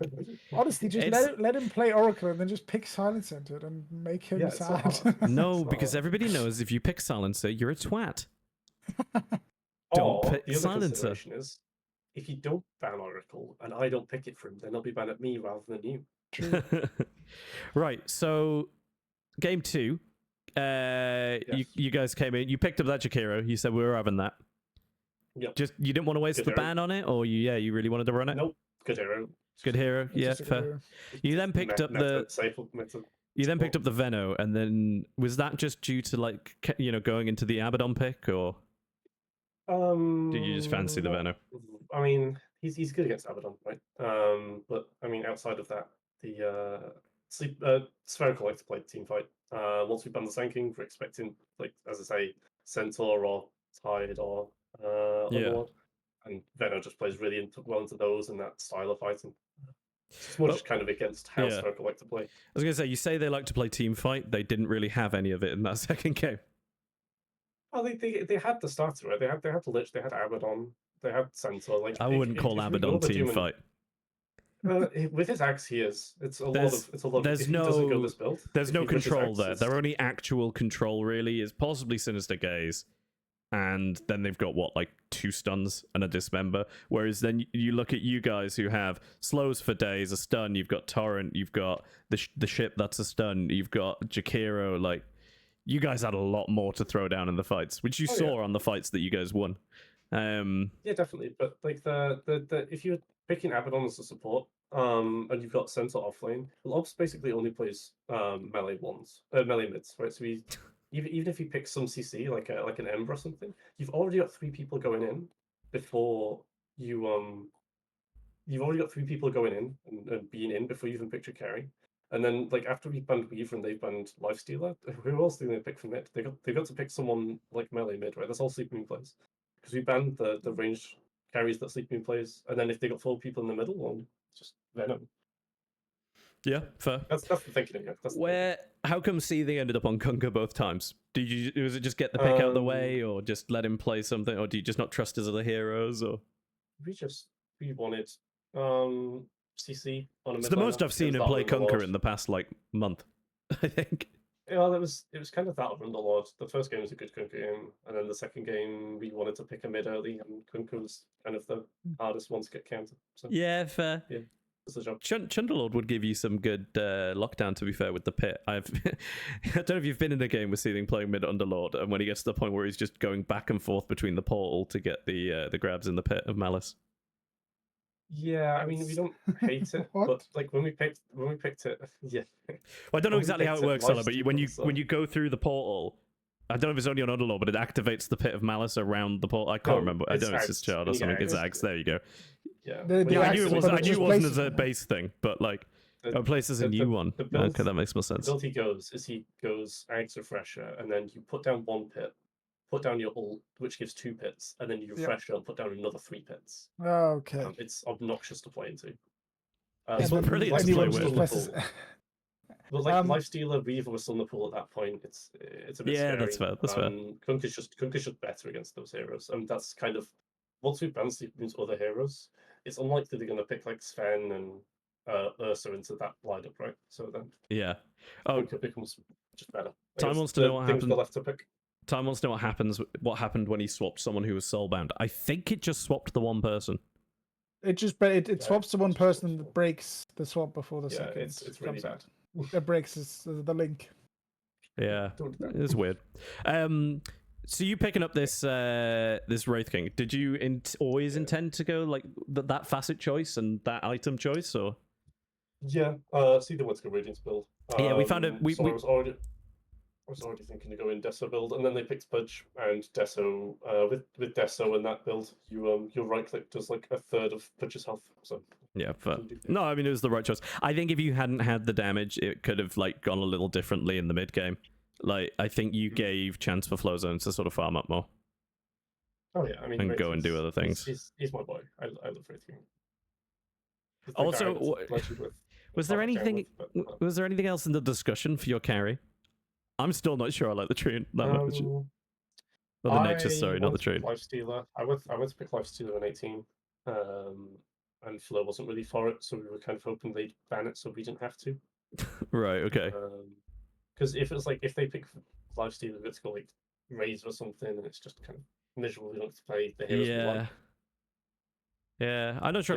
You guys definitely, you definitely needed. It felt you needed damage there. I mean, you did kind of pull damage out on the Wraith King, so it wouldn't have been horrendous if you'd had something that didn't do quite as much. Yeah, I think if they had picked the Doom, we probably would have gone with Lifestealer. It's a good Lifestealer game to that. Like, yeah, that's fair. Into Doom, but it's just a bit miserable. No, I think at that point, like, your Lifestealer wants to be saying like, "Oh, I'm raging, so you can't touch me. Now you're slow, and I'm just gonna like slap you down." Whereas most of them are gonna outlast the abilities. Yeah, and plus, if you look at that team, right, when we picked Prophet, they've got Lich, who Prophet doesn't care about because he stood out of range of the ult. They got Abaddon, who Prophet doesn't care about because he just ignores and clicks other people. They got Centaur, which is the only real jump onto Prophet, right? He doesn't care about Doom. He doesn't care about being doomed. So, like, if Doom jumps on him, what happens? He just, like, Hurricane backs him away and kills him. And they got Centaur, and he just press BKB and kill Centaur. So, like... No, like later in the game, absolutely fine. But I think you made up for that by you going damage on the Wraith King. If you hadn't have, you'd have had a carry who wasn't doing that much in the mid game because you're right in that like he's not that bothered about some of them, but he can't kill Abaddon because he's got too much health. He can't kill Centaur because he's got too much health. He can't kill Doom because he's got too much health. And at a certain point, he can't kill Pudge because he's got too much health, or he's going to get hooked and dismembered. Do you know what I mean? Like, there's a risk to it there. I think Prophet does more damage than you think. Now he's universal. He already clicks for more, and then once you get like Mjolnir Dragonlance, which you had by what? It's like 23 minutes. Like at Probably 23 not too minutes, bad. You can kill any one of them. Centaur's harder because you need BKB for that, but Doom and Abaddon you can just kill. Like 26 minutes. The hardest thing for him. Oh no, 23. The hardest thing is 23. The hardest thing for him is if he gets eaten by Pudge, right? Because that's the only real, like hard lockdown. And without blink on Pudge, they can't. Also, I just want to say I really respect the sleeping Pudge pick. I like that they're picking fun heroes. The Pudge pick. We talked about this. The Pudge pick would have worked if they hadn't also gone Doom Centaur Abaddon. It had legs. It just right. Yeah. Well, no, exactly. Yeah. So you needed to change at least Doom or Centaur to something that can do a bit more. Or even build armor. I was surprised it took sleeping so long to build armor. It's rough for Pudge to build armor. Plus, he built Shivas that he was like he doesn't want to build armor. He just wants to build health. He never gets to the damage, right? At some point, they just ran out of damage to kill you when you're both buffed and stuff. So it doesn't really. Armor doesn't help him. That's part of the thing as well, right? Like we ban TB, we ban TA, like these heroes with high armor, and then pick Wraith King Prophet. Just a lot of physical damage into like what else have you got to pick? Yeah, no, it definitely worked out. You guys like felt like you kind of plugged the gaps for the second game. So I mean, GG's. It was back and forth, but I was gonna say it's back and forth, but it was back and forth, and then when you guys finally sort of won that next fight, I then looked at it and I went, "You still got all of your tier 2s. Like even when you were losing fights, you weren't losing buildings." No.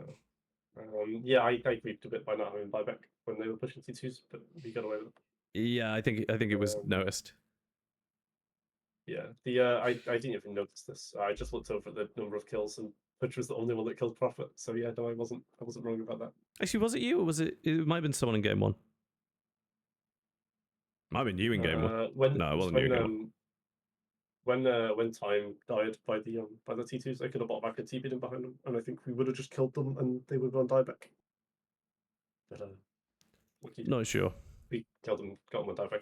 But it's a hell of a graph, I'll say that. It's a fun game, fun series of games. Yeah.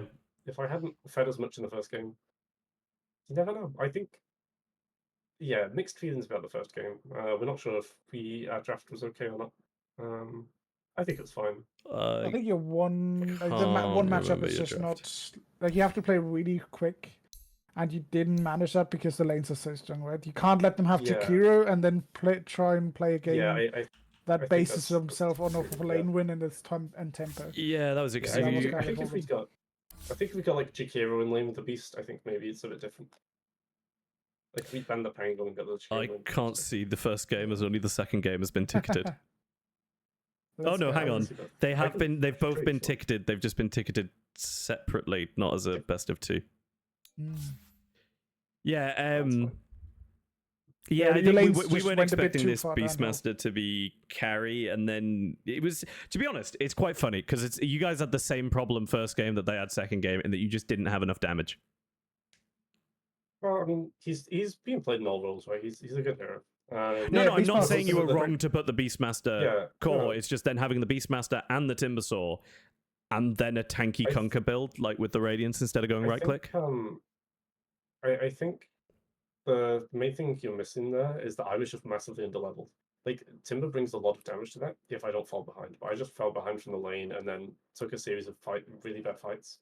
Yeah, it's fair enough. You just didn't really have any backup for that. It's kind of my point. If Seething had been on like a Storm or something that could get more jump and sort of help out a bit more. Honestly, I think if like we had won the lanes, I think it would have been fine. That's what I'm saying with Sylar. Like, I think if we got the Chikira and won that top lane harder, it's definitely that you're picking a draft that needs to win the lanes, and then you lose the lanes because you support the. Which is why that's the main issue for us. Yeah. But, hey, that's what we're good at. We're good at winning lanes. That's what we do. Even if we didn't show it today, that's usually what we do. So. Right. Well, GG's. Also good at GG's. feeding though, and we did that. So. GG's all around. Congrats to the boys. Nice little 1-1 for you guys. Is that your first game? No, that was your second game, right? You played. First game. That's our first game. Is it? Who else are you playing this we're week? Against Bernard, but we're not against them this week because they're unavailable this week. So okay. So you're going up against them next week. Top didn't go badly far. It's just that you want to like properly smash. You've got like 3 games next week. Look at you boys. You got a lot to do. Yeah, can I just clarify? Top was a bit of disaster after Vi left, but before Vi left, it was fine. It's just we need to like stomp them, not just kind of be okay. Well, I'm sorry, Larry, but I can't be providing a platform for your lane propaganda here. But thank you very much for joining us. We'll. I'm not talking about my lane, but yeah. We'll speak to you next time. Cheers, mate. Well played. Yeah. Thank you. Bye-bye. Well, there we go. I think that's going to be an all she wrote on that one. GG's both teams. Couple of good games. Very back and forth. I do think it's interesting that it did feel like both teams had the same issue, just one in first game, one in the second game. I mean, it comes down to the Shakira pick. I'm going to stick to that. It's just whoever wins the Shakira, gets the Shakira wins their lane, and therefore just... It was a hell of a graph in the second game.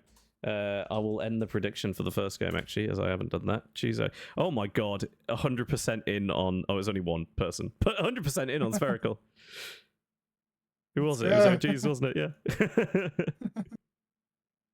Well, there we go. Nobody gets jack shit. Let's go. Yeah. Well, thank you everybody for watching. If you're interested about anything else, you want to look for GFG, I suppose. I don't have a link for that. Yeah, work it out, I guess. Message someone. I don't think there's anybody here who isn't aware of it. Yeah. I will be back when I'm back. I don't know when that'll be, and it might be tomorrow, actually. It should be tomorrow. And Sila, you want to plug anything? No. So far, I'm good. No, that's fine. To be fair, we probably shouldn't plug anything off the back of the GFG platform. It's That very is rude. very true. Very rude. Right. Well, anyway, good night, everybody. And, That's a and great goodbye. focus. See ya.